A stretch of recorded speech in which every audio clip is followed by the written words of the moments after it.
ಇದು ಅಖಾಡ big fight ವಿಶೇಷ. ನಾನು ರಮಾಕಾಂತ್. ಸದನದಿಂದ ರಾಹುಲ್ ಗಾಂಧಿ ಅವರನ್ನು ಆಚೆ ಹಾಕಿಬಿಟ್ರೆ ಹೇಗೆ? 2023 ಅನರ್ಹತೆಯ ಭೀತಿ, ಆ ಒಂದು ಅನರ್ಹತೆಯ ಭೀತಿ ರಾಹುಲ್ ಗಾಂಧಿ ಅವರಿಗೆ ಮತ್ತೊಮ್ಮೆ ಕಾಡ್ತಾ ಇದೆಯಾ? ಇಲ್ಲಿ ಮೋದಿ ಅನ್ನೋರೆಲ್ಲ ಯಾಕೆ ಗುಜರಾತ್ನವರೇ ಆಗಿರ್ತಾರೆ, ಅವರೆಲ್ಲ ಕಳ್ಳರು ಯಾಕೆ ಆಗಿರ್ತಾರೆ, ಈ ತರಹದ ಹೇಳಿಕೆಗಳೆಲ್ಲ ಬಂದು ಆ ವಿಚಾರಕ್ಕೆ ಸಂಬಂಧಪಟ್ಟಂತೆ ಅನರ್ಹರಾಗಿದ್ರಲ್ಲ ಸಂಸದ ಸ್ಥಾನದಿಂದ. ಮತ್ತೆ ಅದು ಸುಪ್ರೀಂ ಕೋರ್ಟಲ್ಲಿ ಚಾಲೆಂಜ್ ಮಾಡಿಕೊಂಡ್ರು, ಮತ್ತೆ ಅದೇ ಒಂದು ಸಂಸದ ಸ್ಥಾನವನ್ನು ಅವರು ಮತ್ತೆ ಪಡ್ಕೊಂಡಿದ್ದರು. ಆದರೆ ಈ ಬಾರಿ ರಾಹುಲ್ ಗಾಂಧಿ ಅವ್ರನ್ನ ಬ್ಯಾನ್ ಮಾಡಿಬಿಡ್ಬೇಕು, ಆಚೆ ಕಳಿಸ್ಬಿಡ್ಬೇಕು ಸದನದಿಂದ ಅಂತ ಹೇಳಿ ಏನಕ್ಕೆ ಮಾತಾಡ್ತಾ ಇದ್ದಾರೆ? ವಾಸ್ತವಿಕ ವಸ್ತುನಿಷ್ಠ ನಿರ್ಣಯ ಅಂತ ಬಂದರೆ ಏನು? ಸ್ಪೀಕರ್ ಅವರಿಗೆ ಯಾವ ತರಹದ ನೋಟಿಸನ್ನು ನಿಶಿಕಾಂತ್ ದುಬೆ ಅವರು ಇಲ್ಲಿ ಕೊಟ್ಟಿದ್ದಾರೆ? ಬಹಳ ಇಂಪಾರ್ಟೆಂಟ್ ವಿಚಾರ ಇದು.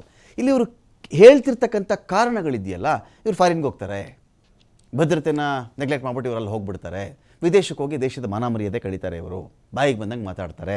ಸೊರೋಸಿಸ್ಸು, ಇನ್ನೊಂದಷ್ಟು ಕಂಪನಿಗಳು, ಫೋರ್ಡ್ ಫೌಂಡೇಶನ್ನು, USAID ಇವ್ರ ಜೊತೆಯಲ್ಲಿ ರಾಹುಲ್ ಗಾಂಧಿಗೆ ನಂಟಿದೆ, ದೇಶದ ಮರ್ಯಾದೆ ಕಳಿಬೇಕು ಅಂತಲೇ ಇಂಥ ನಂಟು ಇವರು ಇಟ್ಕೊಂಡ್ಬಿಟ್ಟಿದ್ದಾರೆ. ಎಲ್ಲ ಕಾರಣಗಳಿಂದ ಇವರ ದೇಶ ವಿರೋಧಿ ಎನ್ನುವ ಒಂದು ಕ್ರೈಟೀರಿಯಾಗಳಲ್ಲಿ ನೀವು ಇದನ್ನೆಲ್ಲ ಇಟ್ಕೊಂಡ್ಬಿಟ್ಟು ಮೊದಲು ಇವ್ರನ್ನ ಆಚೆ ಕಳಿಸ್ಬಿಡಿ. ಈ ಒಂದು ಮಂಡನೆ ಇದೆಯಲ್ಲ, ಈ ಮಂಡನೆ ಸೆಷನ್ ಶುರುವಾದಾಗ ಇವರು ಮಾಡಿದ್ರ, ಯಾವಾಗ ಬೇಕಾದರೂ ಇವರು ಮಾಡಬಹುದಾ, ಅಥವಾ ಬೇರೆ ಬೇರೆ ಪ್ರಶ್ನೆಗಳನ್ನು ಕೇಳುವ ಮೂಲಕವಾಗಿ ಆಡಳಿತ ಪಕ್ಷವನ್ನು ಇಕ್ಕಟ್ಟಿಗೆ ಸಿಕ್ಕಾಕ್ಸುವಂಥ ಪ್ರಯತ್ನದಲ್ಲಿದ್ದಾಗ ಈ ಇಶ್ಯೂ ರೈಸ್ ಆಯಿತಾ? ಅಟ್ ದ ಸೇಮ್ ಟೈಮ್ ಇದೇ ಸ್ಪೀಕರ್ ವಿರುದ್ಧವಾಗಿ ಅವಿಶ್ವಾಸ ಗೊತ್ತುವಳಿಯನ್ನು 119 ಜನ ಸಂಸದರು ಮಂಡಿಸಿದ ಮೇಲೆ ರಾಹುಲ್ ಗಾಂಧಿ ವಿರುದ್ಧವಾಗಿ ಇದು ನಡೀತಾ ಇದೆಯಾ? ಎಲ್ಲ ವಿಚಾರಕ್ಕೆ ಸಂಬಂಧಪಟ್ಟಂತೆ ಡಿಬೇಟ್ ಸ್ಟಾರ್ಟ್ ಮಾಡ್ತೀನಿ. ಇದರಲ್ಲಿ ಪಾಲ್ಗೊಳ್ಳೋದಕ್ಕೆ ನಮ್ಮೊಂದಿಗೆ ರವೀಶ್ ದಾಸಪ್ಪ ಅವರಿದ್ದಾರೆ, ಆಮ್ ಆದ್ಮಿ ಪಕ್ಷದ ವಕ್ತಾರರು. ಸ್ವಾಗತ ರವೀಶ್ ದಾಸಪ್ಪ ಅವರ ಡಿಬೇಟ್ಗೆ. ನಟರಾಜ್ ಗೌಡ್ರು ಇದ್ದಾರೆ, ಕಾಂಗ್ರೆಸ್ನ ವಕ್ತಾರರು. ಸ್ವಾಗತ ನಟರಾಜ್ ಗೌಡ್ರ ಡಿಬೇಟ್ಗೆ. ಅನಂತರ ನಮ್ಮ ಜೊತೆಯಲ್ಲಿ ಶರತ್ ಹೆಗ್ಡೆ ಅವರಿದ್ದಾರೆ, BJPಯ ವಕ್ತಾರರು. ಸ್ವಾಗತ ಶರತ್ ಹೆಗ್ಡೆ ಅವರೇ ಈ ಒಂದು ಡಿಬೇಟ್ಗೆ. ಏನಿದು ನಟರಾಜ್ ಗೌಡ್ರೆ, ರಾಹುಲ್ ಗಾಂಧಿ ಡಿಸ್ಕ್ವಾಲಿಫೈ ಮಾಡಿಬಿಡ್ಬೇಕು ಅವ್ರನ್ನ, ಅಥವಾ ಆಚೆ ಕಳಿಸ್ಬಿಡ್ಬೇಕು ಅವ್ರನ್ನ, ಅಥವಾ ಬ್ಯಾನ್ ಒಟ್ಟಿನಲ್ಲಿ ಸದನದಲ್ಲಿ ಇರಬಾರ್ದವ್ರು? ಈಗ ರಾಹುಲ್ ಗಾಂಧಿ ಅವರು ಸಂಸದಲ್ಲಿ ನಿಂತು ಮಾತಾಡ್ತಾ ಇದ್ದಾರೆ, ಓಕೆ, ಸದನದಲ್ಲಿ ನಿಂತು ಮಾತಾಡ್ತಾ ಇದ್ದಾರೆ. ಸದನದಲ್ಲೇ ಪ್ರಧಾನಮಂತ್ರಿಗಳಿದ್ದಾರೆ, ಗೃಹ ಸಚಿವರಿದ್ದಾರೆ, ಸ್ಪೀಕರ್ ಇದ್ದಾರೆ. ಅಥವಾ ನೀವು ಉತ್ತರ ಕೊಡಬೇಕಾದಂಥ ಹೊಣೆಗಾರಿಕೆ ಇರ್ತಕ್ಕಂತಹ ಜವಾಬ್ದಾರಿ ಇರ್ತದೆ. ಯಾವ್ದಾದ್ರು ಮಂತ್ರಿ ಹೇಳ್ಬೋದು, ವಿದೇಶಾಂಗ ಸಚಿವರು ಹೇಳ್ಬೋದು, ರಕ್ಷಣಾ ಸಚಿವರು ಹೇಳ್ಬೋದು. ಓಕೆ, ಅವ್ರು ಯಾರೂ ಮಾತಾಡ್ದಲೆ ನೀವು ಇವ್ರನ್ನ ಸದಸ್ಯತ್ವ ರದ್ದುಗೊಳಿಸಬೇಕು, ಅಮಾನತು ಮಾಡೋದಲ್ಲ, ಮುಂದೆ ಚುನಾವಣೆಗೆ ನಿಲ್ಬ ಸದಸ್ಯತ್ವ ರದ್ದುಗೊಳಿಸಬೇಕು ಅಂತ BJP ಸಂಸದ ಶುರು ಮಾಡೋದಾದ್ರೆ ಓಕೆ, ಅದು ರಾಹುಲ್ ಗಾಂಧಿ ಅವ್ರನ್ನ ಎಂಗೇಜ್ ಮಾಡೋ ಪ್ರಯತ್ನ. ಯಾಕಂದರೆ ರಾಹುಲ್ ಗಾಂಧಿ ಅವರು ಅತ್ಯಂತ ರಿಲೆವೆಂಟ್ ಆದಂತಹ ಸಮಂಜಸವಾದ, ಪ್ರಬುದ್ಧವಾದ, ದೇಶಕ್ಕೆ ಅಗತ್ಯವಾದ ಪ್ರಶ್ನೆಗಳನ್ನು ಪಾರ್ಲಿಮೆಂಟಲ್ಲಿ ಎತ್ತಾ ಇದ್ದಾರೆ. ಅದು ದೇಶದ ರಕ್ಷಣೆಯ ವಿಷಯ ಆಗಬಹುದು, ಸಾರ್ವಭೌಮತ್ವ. ಯಾಕಂದರೆ ಒಬ್ಬ ಜನರಲ್ ನರವಣೆಯವರು ಪುಸ್ತಕದಲ್ಲಿ ಬರೀತಾರೆ, ಅದು ಪಬ್ಲಿಷ್ ಆಗಿದೆ, ಎರಡನೇ ವಿಷಯ ನಂತರ ಮಾತಾಡೋಣ. ನಾನು ಬರ್ದಿಲ್ಲ ಅಂತ ಹೇಳಿಲ್ಲ, ಅವರು ಬರೀತಾರೆ. ಏನು ಎಂತಹ ಚೈನಾ ಹಸ್ತಪ್ರತಿ ಕೊಟ್ಟಿದ್ದೀನಿ ರಾಹುಲ್ ಗಾಂಧಿಗೆ ಅಂತಲೂ ಹೇಳಿಲ್ಲ ಅವರು. ಅದನ್ನ ಮೂಲ ಹಸ್ತಪ್ರತಿ ರಾಹುಲ್ ಗಾಂಧಿ ಕೊಟ್ಬಿಟ್ಟಿದ್ದೀನಿ ಅಂತ ಹೇಳಿ ಅದನ್ನು ಹೇಳಿಲ್ಲ ನರವಣೆ ಅವರು. ಅಂದ್ರೆ ರಾಹುಲ್ ಗಾಂಧಿ ಯಾರು ಕೊಟ್ಟಿರ್ಬೇಕಲ್ಲ. ಓಕೆ, ಕೊಟ್ಟಿಲ್ಲ ಅಂದ್ರೆ ಚಾಲೆಂಜ್ ಮಾಡಲಿ, ಓಕೆ, ಕೊಟ್ಟಿಲ್ಲ ಅಂದ್ರೆ ಚಾಲೆಂಜ್ ಮಾಡಲಿ, ಅದು ಬೇರೆ ವಿಷಯ. ಕೊಟ್ಟಿರೋದನ್ನ ನಾನು ಸೋರ್ಸ್ ಹೇಳ್ಬೇಕಾದಿಲ್ಲ, ನೀವು ಮಾಧ್ಯಮದವ್ರು ನಿಮ್ಗೆ ಕೊಡೋ ಸೋರ್ಸ್ನ ನೀವು ಹೇಳಲ್ಲ. ಸೊ ಸೋರ್ಸ್ ಅಗತ್ಯ ಇಲ್ಲ, ಬಟ್ ಸತ್ಯನ ಸುಳ್ಳ ಅದನ್ನಾದ್ರು ಹೇಳಿ. ಓಕೆ, ಏನು ಒಬ್ಬ ಜನರಲ್ ಅಂತಹ ಇಂಡಿಯಾ ಚೈನಾ ಒಂದು ಗಡಿ ವಿಷಯದಲ್ಲಿ ಯುದ್ಧ ಮಾಡಬೇಕಾದ್ರೆ ಒಂದು ಸಂಕೀರ್ಣ ಸ್ಥಿತಿ, ಸಂದಿಗ್ಧ ಸ್ಥಿತಿ, ಅಂತ ಸಮಯದಲ್ಲಿ ಏನ್ ತೀರ್ಮಾನ ತಗೊಳ್ಬೇಕಂತ ತೀರ್ಮಾನ ತೆಗೆದುಕೊಳ್ಳದಲ್ಲಿ ನೀವು ಪಲಾಯನ ಮಾಡಿ, ನಿಮ್ಗೆ ಮನಸ್ಸಿಗೆ ಇಚ್ಛೆ ಬಂದದನ್ನು ಮಾಡಿ ಅಂತ ಹೇಳಿ ಅವ್ರಿಗೆ ಅನಾಥ ಪರಿಸ್ಥಿತಿಯನ್ನ ತಂದಂತವ್ರು ನೀವು, ಅವ್ರನ್ನ ಒಂಟಿ ಮಾಡಿದಂಥವ್ರು ನೀವು ಅವರು ಧ್ವನಿ ಎತ್ತಂಗಿಲ್ಲ, ಅವ್ರು ಪಬ್ಲಿಷ್ ಆಗಿಲ್ಲ ಅಂತ ಹೇಳ್ತಾ ಇದ್ದಾರೆ ಅಷ್ಟೇ. ಅಂದ್ರೆ ನಾನು ಬರ್ದಿದ್ದೀನಿ, ಪಬ್ಲಿಷ್ ಆಗಿಲ್ಲ ಅಂದ್ರೆ ನೀವು ಪಬ್ಲಿಷ್ ಮಾಡಕ್ ಬಿಡ್ತಾ ಇಲ್ಲ. ನೀವು ಒಬ್ಬ ಜನರಲ್ಗೇನೆ, ದೇಶದ ಭೂಸೇನಾ ಅಧಿಕಾರಿಗೆ ನೀವು ಅವಕಾಶ ಕೊಡ್ತಾ ಇಲ್ಲ, ಸತ್ಯವನ್ನ ಹೇಳಲಿಕ್ಕೆ, ಮಾತಾಡಲಿಕ್ಕೆ ಹುಡುಗಿಸ್ತಾ ಇದ್ದೀರಾ, ಅವ್ರ ಧ್ವನಿನ ಅಡಗಿಸ್ತಾ ಇದ್ದೀರಾ. ಸತ್ಯ ಬರ್ದಿದ್ದಾರಾ, ಬರ್ದಿದ್ದಲ್ಲ ಸತ್ಯವ ಅಂತ ಡಿಸೈಡ್ ಮಾಡೋದು ಯಾರು ನಟರಾಜ್ ಗೌಡ್ರೆ? ಸತ್ಯ ಬರ್ದಿದ್ದಾರಾ, ಅವ್ರು ಬರ್ದಿದ್ದಲ್ಲ ಸತ್ಯನಾ? ಈಗ ಸತ್ಯ ಬರ್ದಿಲ್ಲ ನೀವೇ ಹೇಳಿ. ನಮ್ಗೆ ಗೊತ್ತಿಲ್ಲ ಸ್ವಾಮಿ. ಈಗ ನಿಮ್ ಕ್ಲೈಮ್, ಈಗ ಎಲ್ಲಾರ ಬುಕ್ಗೂ ಪರ್ಮಿಷನ್ ಕೊಟ್ಬಿಟ್ಟು ನರವಣೆ ಅವ್ರ ಒಂದು ಬುಕ್ಗೆ ಮಾತ್ರ ಪರ್ಮಿಷನ್ ಸಿಕ್ಕಿಲ್ಲ ಅಂತ ಹೇಳಿದ್ರೆ ಅವ್ರು ಸತ್ಯ ಬರ್ದಿದ್ದು, ಅದಕ್ಕೆ ಅವ್ರ ಪರ್ಮಿಷನ್ ಸಿಕ್ಕಿಲ್ಲ ಅಂತ ನಾನು ಭಾವಿಸ್ಲಾ. ಇಲ್ಲ, ಅವ್ರು ಬರ್ದಿದ್ದಲ್ಲ ಸತ್ಯ ಅಂತ ದೇಶ ನಂಬಬೇಕು ಅಂತ ನೀವು ಒತ್ತಾಯ ಮಾಡ್ತಾ ಇದ್ದೀರಾ? ನಾವೇನು ಒತ್ತಾಯ ಮಾಡಲ್ಲ. ಮತ್ತೆ ನಾವು ಅದ್ರೊಳಗೆ ಇರ್ತಕ್ಕಂಥ ಒಂದು ವಿಷಯ ಅವ್ರ ಏನ್ ಪ್ರಸ್ತಾಪ ಆಗಿದೆ, ಆ ಪ್ರಸ್ತಾಪವನ್ನು ನಾವು ಇಲ್ಲಿ ಪ್ರಸ್ತಾಪ ಮಾಡಿದೀವಿ. ಓಕೆ, ನೀವು ಅದನ್ನ ಇಲ್ಲ ಓಪನ್ ನೀವು ಇಲ್ಲ ಅಂತ ಹೇಳಿ ತಪ್ಪಿಲ್ಲ. ರಕ್ಷಣಾ ಸಚಿವರಾಗಿ, ಪ್ರಧಾನಮಂತ್ರಿಗಳಾಗಿ ನೀವಿಲ್ಲ, ನರವಣೆಯವರು ಸುಳ್ಳು ಹೇಳಿದ್ದಾರೆ, ನೀವು ಬಂದಿರೋ ಮಾಹಿತಿ ಸುಳ್ಳು, ನರವಣೆ ಮೇಲೆ ಕ್ರಮ ತಗೊಂತೀನಿ, ನಿಮ್ಮ ಮೇಲೂ ಕ್ರಮ ತಗೊಂತೀನಿ ಹೇಳಿ, ಚಿಂತೆ ಇಲ್ಲ. ಬಟ್ ನೀವು ಪಲಾಯನ ಮಾಡಬೇಡಿ. ಓಕೆ, ಒಂದು ಗಂಭೀರ ವಿಷಯ ಬಂದಾಗ, ದೇಶದ ಸಾರ್ವಭೌಮತ್ವ ಅಖಂಡತ್ವ ಅಂತ ಬಂದಾಗ, ದೇಶದ ಭದ್ರತೆಗೆ ಸವಾಲಿಡುವಂತ ಒಂದು ಪ್ರಶ್ನೆ ಬಂದಾಗ ನೀವು ಪಲಾಯನ ಮಾಡ್ಬಿಡಿ, ಉತ್ತರ ಕೊಡಿ. ರಾಹುಲ್ ಗಾಂಧಿ ಈ ಪ್ರಶ್ನೆ ಎತ್ತಿದ್ದಾರೆ. ರಾಹುಲ್ ಗಾಂಧಿ US ಡೀಲ್ ಮೇಲೆ ಪ್ರಶ್ನೆ ಎತ್ತಿದ್ದಾರೆ. ದೇಶದ ರೈತರ ಉತ್ಪನ್ನಗಳು ಈಗ ಇಡೀ ದೇಶದಲ್ಲಿ 86% ರೈತರು ಕೇವಲ 2 ಎಕರೆ 24 ಕುಂಟೆ ಜಮೀನು ಅವ್ರ ಜಮೀನು ಇರ್ತಕ್ಕಂಥದ್ದು. ಅಮೆರಿಕದ ರೈತ ಪ್ರತಿಯೊಬ್ಬ ರೈತನಿಗೆ 447 ಎಕರೆ ಪ್ರತಿಯೊಬ್ಬ ರೈತನಿಗೆ ಇರ್ತಕ್ಕಂಥ ಜಮೀನು. ಅವನಲ್ಲಿ ಜಮೀನ್ದಾರ್ ತರ ಅವನು, ಇಲ್ಲಿ ನೀವು ಕೂಲಿ ತರ ಇದ್ದೀರಿ. ಅವರು ಬೆಳೆಯೋ ಬೆಳೆನ ಉದ್ಯಮಿ ತರ ಬೆಳಿತಾನ ಅವನು, ನೀವು ನಿಮ್ ಜೀವನೋಪಾಯ ತರ ಬೆಳಿತೀರಿ ನೀವು. ಆ ಉದ್ಯಮಿ ಬಂದು ನಿಮ್ಮಲ್ಲಿ ದಾಳಿ ಮಾಡ್ಬಿಟ್ರೆ ಇಡೀ ದೇಶದಲ್ಲಿ ವ್ಯವಸ್ಥೆ ಇದೆಯಲ್ಲ ನೆಲ ಸಮ ಆಗೋಗ್ತದೆ. ಇದೇನಿದು ಈ Soros Foundation, Ford Foundation, USAID, Rahul ನಂಟಿರೋದು ಥಾಯ್ಲ್ಯಾಂಡ್, ಕಾಂಬೋಡಿಯಾ, ವಿಯೆಟ್ನಾಂ, ಅಮೆರಿಕ, ಈ ಆಗಾಗ ಹೋಗ್ತಿರ್ತಾರೆ, ಅಲ್ಲಿ ದೇಶ ವಿರೋಧಿ ಚಟುವಟಿಕೆಗಳಲ್ಲಿ ಇವರು ಕೈ ಜೋಡಿಸಿದ್ದಾರೆ ಅಂತ BJP ಆರೋಪ ಮಾಡಿದ್ಯಲ್ಲ, ಇದನ್ನ ಇಟ್ಕೊಂಡೇ ನೀವು ಆಚೆ ಹಾಕ್ಬಿಡಿ ರಾಹುಲ್ ಗಾಂಧಿನ, ಸರಿ ಇಲ್ಲ ಇವರು ಅಂತ ಹೇಳ್ತಿರೋದಲ್ಲಿ. ಈಗ ಇದನ್ನ ನಾವು ನರೇಂದ್ರ ಮೋದಿ ಚಾಲೆಂಜ್ ಮಾಡಬೇಕಾಗುತ್ತೆ. ನರೇಂದ್ರ ಮೋದಿ ದೇಶದ ಪ್ರಧಾನಮಂತ್ರಿ. ನರೇಂದ್ರ ಮೋದಿಗೆ ಈ ತರ ಏನಾರ ಮಾಹಿತಿ ಇದ್ರೆ ಮಾಹಿತಿ ಕೊಡಿ, ಚರ್ಚೆ ಮಾಡಿ, ಸದನದಲ್ಲಿ ನೀವೇ ಎತ್ತಿ ನೋಡಿ. ಎಫ್ಸ್ಟೀನ್ ಫೈಲ್ ಹೆಸರಲ್ಲಿ ನರೇಂದ್ರ ಮೋದಿ ಅವರ ಹೆಸರು ಬಂದಿದೆ.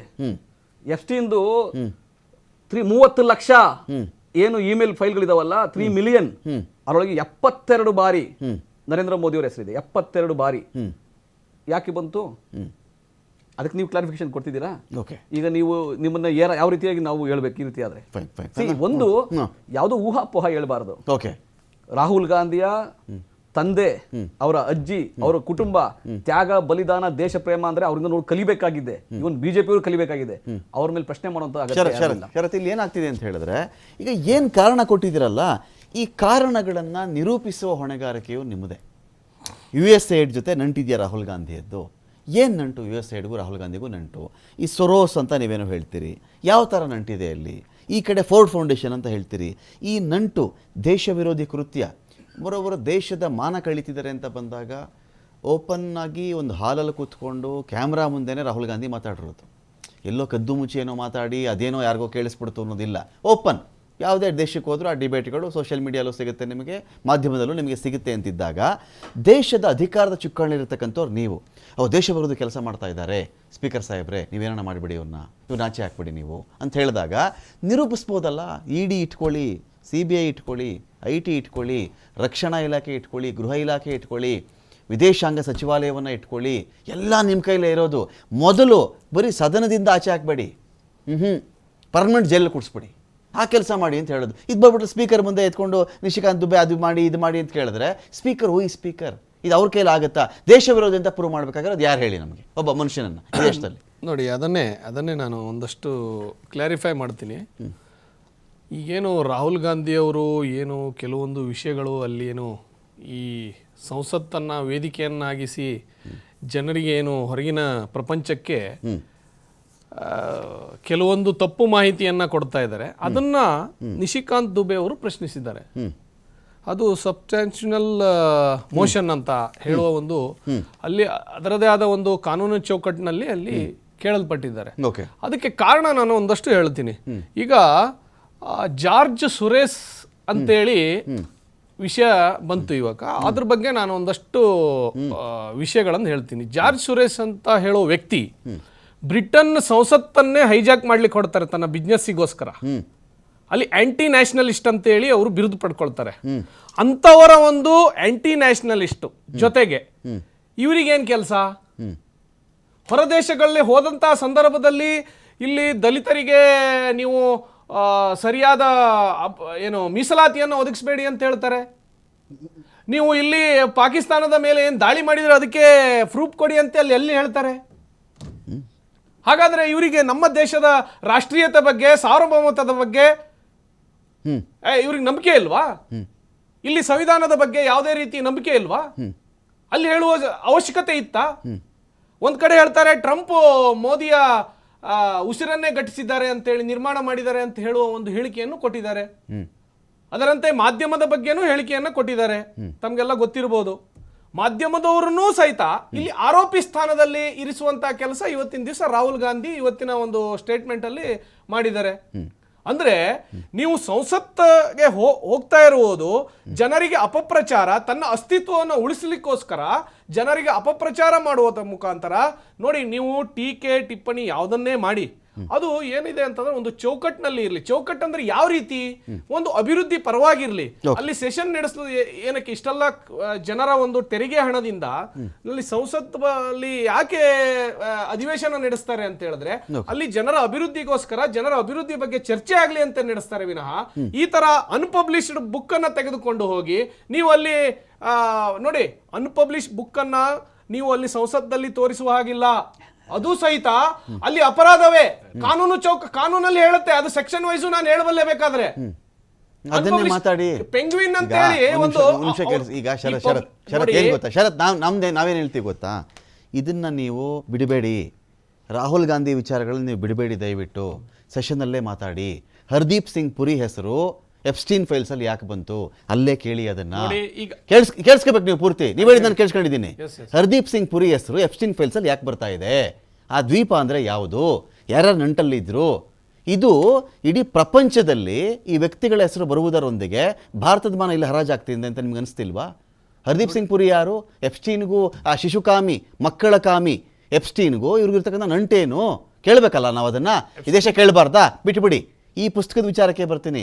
ರಾಹುಲ್ ಗಾಂಧಿ ಏನು ಕೇಳಿದ್ದಾರೋ, ನಿಮ್ಮಲ್ಲಿ ಯಾರು ನಿಶಿಕಾಂತ್ ದುಬೆ ನಿಂತ್ಕೋತಾರಾ ನಿಂತ್ಕೊಳ್ಳಿ, ನಿಮ್ಮಲ್ಲಿ ಯಾರಿದ್ದಾರೋ ನಿಂತ್ಕೊಳ್ಳಿ, ಅಮಿತ್ ಶಾ ನಿಂತ್ಕೋತಾರ ನಿಂತ್ಕೊಳ್ಳಿ, ಕಾನೂನು ಪ್ರಕಾರ ಅಲ್ಲೇ ಎಕ್ಸ್ಪೋಸ್ ಮಾಡಿ ಬಿಸಾಕಿ. ಯಾರು ಬೇಡ ಅಂತಿದ್ದಾರೆ ನಿಮಗೆ?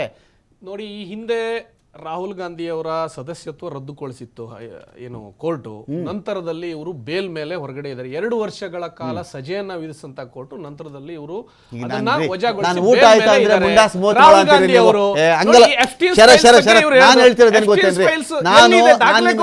ಶರತ್ ಅವರೇ ಊಟ ಆಯ್ತಾ ಅಂತ ಕೇಳಿದ್ರೆ ನಾನು ಮುಂಡಾಸ್ 30 ಮೊಳ ಅಂತ ನನಗೆ ಮಾತಾಡಬಾರ್ದು. ನನಗೆ ಆ ಕೇಸಲ್ಲಿ ಮುಖಭಂಗ ಆಗಿದ್ದು ನಿಮ್ಗ ರಾಹುಲ್ ಗಾಂಧಿಗ? ಯಾರು ಮುಖಭಂಗ ಆಯ್ತ್ರಿ? ಅವ್ರನ್ನ ಆಚೆ ಹಾಕಿದ್ ನಿಜ ತಾನೆ? ಕೇಳಿಸ್ಕೊಳ್ಳಿ ನಿಮಿಷ. ಮನೆಯಿಂದ ಆಚೆ ಹಾಕಿದ್ ನಿಜ, ನೀವು ಡೆಲ್ಲಿಲಿ ಸಂಸತ್ ಸದಸ್ಯರಿಂದ ಆಚೆ ಹಾಕಿದ್ದು ನಿಜ ತಾನೆ? ಮನೆ ಖಾಲಿ ಮಾಡಿ ಕೀ ಕೊಟ್ಬಿಟ್ರಲ್ರಿ ಅವರೆಲ್ಲ ಆ ಮನೆಯಲ್ಲಿ ಸರ್ವೆಂಟ್ಸ್ಗೆಲ್ಲ, ನಿಜ ತಾನೆ? ಅದನ್ನೇ ನೀವು ಎತ್ತಿ ಹಿಡಿಬೇಕಾಗಿತ್ತು ಸುಪ್ರೀಂ ಕೋರ್ಟಲ್ಲೂ. ಆ ಮನುಷ್ಯನಿಗೆ ಮನೆ ಇಲ್ದಂಗೆ ಮಾಡಬೇಕಾಗಿತ್ತು, MP ಸ್ಥಾನ ಕಿತ್ಕೊಂಡೇ ಪ್ರೂವ್ ಮಾಡಬೇಕಾಗಿತ್ತು. ನಾನು ಹೇಳೋದು ಈಗ ನೀವು ಉತ್ತರ ಕೊಡ್ರಿ ಅಂದರೆ ಅದು ನೋಡಿ, ಇದನ್ನೆಲ್ಲ ಹೇಳ್ತಾರಲ್ಲ, ಸೋರೋಸಿಸ್ಸು, ಫೋರ್ಡ್ ಫೌಂಡೇಶನ್ನು, USAID, ನಾವು ಯಾರೂ ತಕರಾರು ಮಾಡ್ತಿಲ್ಲ ರೀ. ನೀವೆಲ್ಲ ಕಾನೂನು ಇಟ್ಕೊಂಡು ಇದನ್ನು ಫೈಟ್ ಮಾಡ್ಬೇಕಾದ್ರೆ ಸುಪ್ರೀಂ ಕೋರ್ಟಲ್ಲಿ ಅಲ್ಲೊಂದ್ಸಲ ಫೈಟ್ ಮಾಡಿಬಿಟ್ಟು 10 ವರ್ಷ ಈ ಮನುಷ್ಯನ್ ಜೈಲು ಅಂತ ಆಗ್ಬಿಟ್ರೆ ನೀವೇನು ಇಲ್ಲಿ ಹೋಗ್ಬಿಟ್ಟು ಸ್ಪೀಕರ್ ಕೂಡ ಅವಶ್ಯಕತೆನೇ ಇಲ್ಲ, ಆಟೋಮೆಟಿಕ್ ಆಗಿ ಸದಸ್ಯತ್ವ ಹೊರಟೋಗ್ಬಿಡುತ್ತೆ. ಅದನ್ನೇ ಒಂದು ಕಾನೂನು ನಿಯಮಾವಳಿ ಏನಿರುತ್ತಲ್ಲ ಅದ್ರ ಚೌಕಟ್ಟಿನಲ್ಲಿ ನಡೆಸಬೇಕು ವಿನಃ ನಾವು ಹೊರಗಡೆ ಬಂದು ನೋಡಿ. ಈಗ ಪ್ರತಿಯೊಂದು ಜನತೆಗೆ, ಪ್ರತಿಯೊಂದು ಪಬ್ಲಿಕ್ಕಿಗೆ ಅರ್ಥ ಆಗ್ತಿರಲ್ಲ ನನಗೆ ಇದರಲ್ಲಿ. ರವೀಶ್ ಅವರೇ ನಾನು ಏನು ಕೇಳಲ್ಲ ರೀ. ಈಗ ರಾಹುಲ್ ಗಾಂಧಿ ಪಬ್ಲಿಷ್ಡೋ ಅನ್ಪಬ್ಲಿಷ್ಡೋ ಬುಕ್ ಇಟ್ಕೊಂಡು ಒಂಥರ ಹೇಳಿದ್ದಾರೆ, ವಿದೇಶಗಳಲ್ಲಿ ಹೋಗ್ತಾರೆ, ಅವ್ರು ಏನೋ ಮಾತಾಡಿದ್ದಾರೆ, ಕ್ಯಾಮ್ರಾ ಮುಂದೆನೇ ಮಾತಾಡ್ತಾರೆ, ಪ್ರಸಾರ ಕೂಡ ಆಗಿದೆ. ಅವ್ರ ಮಾಧ್ಯಮದ ಬಗ್ಗೆ ಏನೋ ಮಾತಾಡಿದ್ದಾರೆ ಅಂತ ಇಟ್ಕೊಂಡ್ಬಿಡೋಣ. ಇದನ್ನು ಎಕ್ಸ್ಪೋಸ್ ಮಾಡುವುದು ಹೇಗೆ? ರೂಲಿಂಗ್ ಪಾರ್ಟಿಲಿರೋದು ಇವರು ಆಪೋಸಿಷನರಲ್ಲ. ದೇಶ ವಿರೋಧಿ ಅಂದರೆ ಯಾವುದು? ದೇಶ ವಿರೋಧಿ ಡೆಫಿನಿಷನ್ನೇ ತೀರಾ ಮೊನ್ನೆ ರೀರೈಟ್ ಆಗಿದೆ. ದೇಶ ವಿರೋಧಿ ಅಂದರೆ ಏನು? ಮೊನ್ನೆ ರೀರೈಟ್ ಆಯ್ತದು. ಬ್ರಿಟಿಷರ ಕಾಲದಲ್ಲಿ ಇದ್ದಂಥ ದೇಶ ವಿರೋಧಿ ಡೆಫಿನೇಷನ್ ಮೊನ್ನೆ ಸುಪ್ರೀಂ ಕೋರ್ಟು ಅದನ್ನೆಲ್ಲ ಗಮನಿಸಿದ ಮೇಲೆ ರೀರೈಟ್ ಆಯ್ತದು. ಸರ್, BJP ಅವ್ರ ಪ್ರಕಾರ ದೇಶ ವಿರೋಧಿ ಅಂದರೆ ಮೋದಿನ ಟೀಕೆ ಮಾಡೋರೆಲ್ಲ ದೇಶ ವಿರೋಧಿಗಳು. ಅವ್ರು ಮಾಡೋ ಅವ್ಯವಹಾರಗಳನ್ನ ಮತ್ತು ವಿರೋಧ ಪಕ್ಷದವ್ರನ್ನ ಹಡಗಿಸಕ್ಕೆ ಅವ್ರು ಏನೇನು ಕುತಂತ್ರ ಮಾಡ್ತಾರಲ್ಲ ಅವ್ರನ್ನ ಟೀಕೆ ಮಾಡೋರೆಲ್ಲ ದೇಶ ವಿರೋಧಿಗಳು. ಇವ್ರು ಏನಂದರೆ ಕಾಶ್ಮೀರದಿಂದ ಹಿಡಿದು ಕನ್ಯಾಕುಮಾರಿವರೆಗೂ ಯಾರು ಇವ್ರನ್ನ ಪ್ರಬಲವಾಗಿ ಟೀಕಿಸ್ತಾರೆ, ಯಾರು ಇವ್ರನ್ನ ಪ್ರಬಲವಾಗಿ ಸಿದ್ಧಾಂತದ ಆಧಾರದ ಮೇಲೆ ಇವ್ರನ್ನ ಮಣಿಸಕ್ಕೆ ಪ್ರಯತ್ನ ಪಡ್ತಾರೆ, ಅವ್ರನ್ನ ಇವರು ಟಾರ್ಗೆಟ್ ಮಾಡ್ಕೋತಾರೆ. ಹಂತವಾಗಿ ಒಬ್ಬೊಬ್ಬರನ್ನೇ ಮಟ್ಟ ಹಾಕೊಂಬರೋಕ್ಕೆ ಪ್ರಯತ್ನ ಪಡ್ತಾರೆ. ಈಗ ನಮ್ಮ ಕೇಜ್ರಿವಾಲ್ ಅವರು ನಮ್ಮದು ಪಕ್ಷ ಅಷ್ಟು ಸದೃಢವಾಗಿಲ್ಲ ಈಗಲೂ ಸಹ ಕಂಪೇರ್ಡ್ ಟು ಕಾಂಗ್ರೆಸ್. ನಮ್ಮ ಪಕ್ಷದಲ್ಲಿರೋ ಎಲ್ಲ ನಾಯಕರನ್ನ ಇವರು ಜೈಲ್ಗೆ ಹಾಕಿದ್ರು. ಇದುವರೆಗೂ ಅವ್ರಿಗೆ ಯಾವುದೋ ಸಾಕ್ಷ್ಯ ಆಧಾರಗಳು ಸಿಕ್ಕಿಲ್ಲ. ಕರ್ನಾಟಕದಲ್ಲಿ ಸಿದ್ದರಾಮಯ್ಯ ಅವ್ರನ್ನ ಎಷ್ಟು ಕಾಟ ಕೊಡಬೇಕು ಅಷ್ಟು ಕಾಟ ಕೊಟ್ಟರು. ಮೂಢ ಹಗರಣಕ್ಕೆ ಸಿಲುಕಿಸಕ್ಕೆ ಪ್ರಾಮಾಣಿಕವಾಗಿ ಎಷ್ಟು ಸಾಧ್ಯನೋ ಅವ್ರ ಶಕ್ತಿ ಮೀರಿ ಎಲ್ಲ ಪ್ರಯತ್ನ ಮಾಡೋರು. ಆದ್ರೆ ಅವ್ರಿಗೆ ಇಲ್ಲ ಕಂಪ್ಲೀಟ್ ಮಾಡ್ತೀನಿ. ಅವ್ರು ಏನಂದ್ರೆ ಇಲ್ಲ ಹೇಳ್ತೀನಿ ನಾನು ಏನಕ್ಕೆ ನಾನು ಲಿಂಕ್ ತಗೋತಾ ಇದ್ದೀನಿ, ಅವ್ರಿಗೆ ಏನಕ್ಕೆ ತಗೋತಾ ಇದ್ದೀನಿ, ಅದು ಪ್ರಯತ್ನ ಪಟ್ಟರು, ಅವ್ರ ಕೈಲಿ ಆಗಲಿಲ್ಲ, ಅವ್ರ ಯೋಗ್ಯತೆಗೆ ಏನೂ ಸಿಗಲಿಲ್ಲ ಅವ್ರಿಗೆ. ಈಗ ಏನು ಮಾಡಿದ್ದಾರೆ, ಈಗ ಪಾರ್ಲಿಮೆಂಟಲ್ಲಿ ಏಕಾಂಗಿಯಾಗಿ ಹೋರಾಟ ಮಾಡ್ತಿರೋದು ರಾಹುಲ್ ಗಾಂಧಿ ಅವರೊಬ್ಬರೇ. ಬೇರೆಯವ್ರ ಕೈಲಿ ಅಷ್ಟು ಶಕ್ತಿ ಇಲ್ಲ. ಅವ್ರ ಪಕ್ಷ ಸ್ವಲ್ಪ ಸದೃಢವಾಗಿದೆ, ಸ್ವಲ್ಪ ಹೆಚ್ಚು ಸ್ಥಾನಗಳು ಬಂದಿದೆ, ಹಾಗಾಗಿ ಅವ್ರು ಹೋರಾಟ ಮಾಡ್ತಾ ಇದ್ದಾರೆ. ಅವ್ರನ್ನ ಹೆಂಗಾರು ಮಾಡಿ ಸಿದ್ಧಾಂತದಲ್ಲಿ ಮಟ್ಟಾಕಕ್ಕಾಗದೇ ಇರೋದ್ರಿಂದ ಈ ಥರ ಕುತಂತ್ರ ರಾಜಕಾರಣ ಮಾಡಿ ಇಲ್ಲ ಸಲ್ಲದ ಆರೋಪಗಳನ್ನ ಮಾಡಿ ಈಗ ನೋಡಿ ಎಷ್ಟು ಜನ ಪಾರ್ಲಿಮೆಂಟಲ್ಲಿದ್ದಾರೆ. ಇವರೊಬ್ಬರೇ ಎಲ್ಲರಿಗೂ ಪ್ರಶ್ನೆ ಮಾಡ್ತಾ ಇದ್ದಾರೆ. ಇವ್ರು ಯಾರು ಆನ್ಸರ್ ಕೊಡ್ತಾ ಇಲ್ಲ. ಇವರು ಆನ್ಸರ್ ಮಾಡೋದು ಬಿಟ್ಟು ಉಲ್ಟಾ ಇವ್ರ ಮೇಲೆ ಉಲ್ಟಾ ಚೋರ್ ಕೊತ್ವಾಲ್ಕೋ ಡಾಟಾ ಅನ್ನಂಗೆ ಇವ್ರ ತಪ್ಪುಗಳನ್ನ ಮುಚ್ಕೊಳ್ಳೋಕ್ಕೋಸ್ಕರ ಇವರು ರಾಹುಲ್ ಗಾಂಧಿ ಅವ್ರ ಮೇಲೆ ಇಲ್ಲ ಸಲ್ಲದ ಆರೋಪಗಳನ್ನ ಮಾಡಿ ಇವ್ರನ್ನ ದೇಶದ್ರೋಹದ ಕೆಲಸ ಮಾಡಿದ್ದಾರೆ, ಇವ್ರು ಏನೇನು ಆರೋಪಗಳು ಮಾಡಿದಾರೆ ಅದರಲ್ಲೂ ಸತ್ಯಾಸತ್ಯತೆ ಇರಬೇಕಲ್ವಾ? ಇವ್ರು ಬ್ಯಾಂಕಾಕ್ ಹೋಗಿದ್ದಾರೆ, ಇನ್ನೊಂದು ಹೋಗಿದ್ದಾರೆ, ಮತ್ತೊಂದು ಅದನ್ನ ಹೇಳಿದ್ರು, ರಾಹುಲ್ ಗಾಂಧಿ ಇಟ್ಕೊಳ್ಳೇಬೇಡಿ ಪಾರ್ಲಿಮೆಂಟ್ ಅಲ್ಲಿ ಆರೋಪಗಳಲ್ಲಿ ನಾವು ಉರುಳಿದ್ದೆ ಅಂದ್ರೆ ಎಲ್ಲ ಸೇರಿ ಪ್ರೂವ್ ಮಾಡಿಬಿಟ್ಟು ಜೈಲ್ಗೆ ಹಾಕ್ಬಿಡಿ. ನಾನು ಅದನ್ನ ಹೇಳೋದು. ತಿಹಾರ್ ಇವ್ರು ಅಲ್ವಾ? ಏನೇನು ತಿಹಾರ್ ಆರೋಪ- ತಾನೇ? ಸರ್, ತಿಹಾರ್ಗೆ ಹಾಕ್ಬಿಡಿ ಅವ್ರನ್ನ ಅಂತ. ತಿಹಾರ್ ಅಲ್ಲ ಸರ್, ಇಂಟರ್ನ್ಯಾಷನಲ್ ಜೈಲ್ಗೆ ಹಾಕ್ಲಿ. ಇವರಲ್ಲಿ ಏನೇನು ಆರೋಪಗಳಲ್ಲಿ ಹುರುಳಿದೆ ಅನ್ನೋ ಸತ್ಯ ಆದ್ರೆ ಪ್ರೂವ್ ಮಾಡಲ್ಲ, ಸತ್ಯ ಅವಾಗ ಅವಾಗ ಅನ್ನೋದಿದ್ರೆ ಇವ್ರು ಮಾತಾಡ್ತಾರೆ, ಹೇಳ್ತಾರಲ್ಲ, ಆಚೆ ಮಾತಾಡ್ತಾರೆ. ಇವ್ರದ್ದು ಅದೇ ಸಿದ್ಧಾಂತ. ಯಾವಾಗ್ಲೂ ವಿಷಯನ ಡೈವರ್ಟ್ ಮಾಡಕ್ಕೆ, ಸ್ಥಳಾಂತರ ಮಾಡ್ಸಕ್ಕೆ ಏನೇನ್ ಬೇಕೋ ಕುತಂತ್ರ ಮಾಡ್ತಾರೆ. ನ್ಯಾಷನಲ್ ಹೆರಾಲ್ಡ್ ಕೇಸಲ್ಲಿ ಒಳಗಡೆ ಹಾಕ್ಸ್ಬೇಕಾಗಿತ್ತು ಅಂತ ಸರ್, ಹೇಳಿದ್ರು ಇವ್ರನ್ನ. ಯಾವುದೇ ನ್ಯಾಷನಲ್ ಹೆರಾಲ್ಡ್ ಒಳಗಡೆ ಹಾಕ್ಬಿಡಿ ಇವ್ರನ್ನ ಅಂತ. ಯಾವುದೇ ಒಂದು ಇವ್ರ ಆರೋಪ ಮಾಡೋರಲ್ಲಿ ತಾತ್ವಿಕ ಹಂತಕ್ಕೆ ಇವ್ರು ತಗೊಂಡೋಗಲ್ಲ, ಯಾವುದನ್ನು ಮಾಡಲ್ಲ. ಏನಂದ್ರೆ ದೇಶದ ಜನರ ದಿಕ್ಕು ತಪ್ಸಕ್ಕೋಸ್ಕರ ಮಾಡೋ ಕುತಂತ್ರ, ಹಿಪೋಕ್ರಸಿಕ ಸೀಮಾವತಿ ಅಂತ ಅವ್ರು ಹೇಳ್ತಾರಲ್ಲ, ಹಿಪೋಕ್ರಸಿಗೆ ಇವರೇ ಇನ್ನೊಂದು ಹೆಸರು, ಓಕೆ, ಬಿಜೆಪಿಯವರ ಹಿಪೋಕ್ರಸಿಗೆ ಇನ್ನೊಂದು ಹೆಸರು. ಅದನ್ನ ಬೇರೆಯವ್ರ ಮೇಲೆ ಅವರು ಆರೋಪ ಮಾಡ್ತಾರೆ.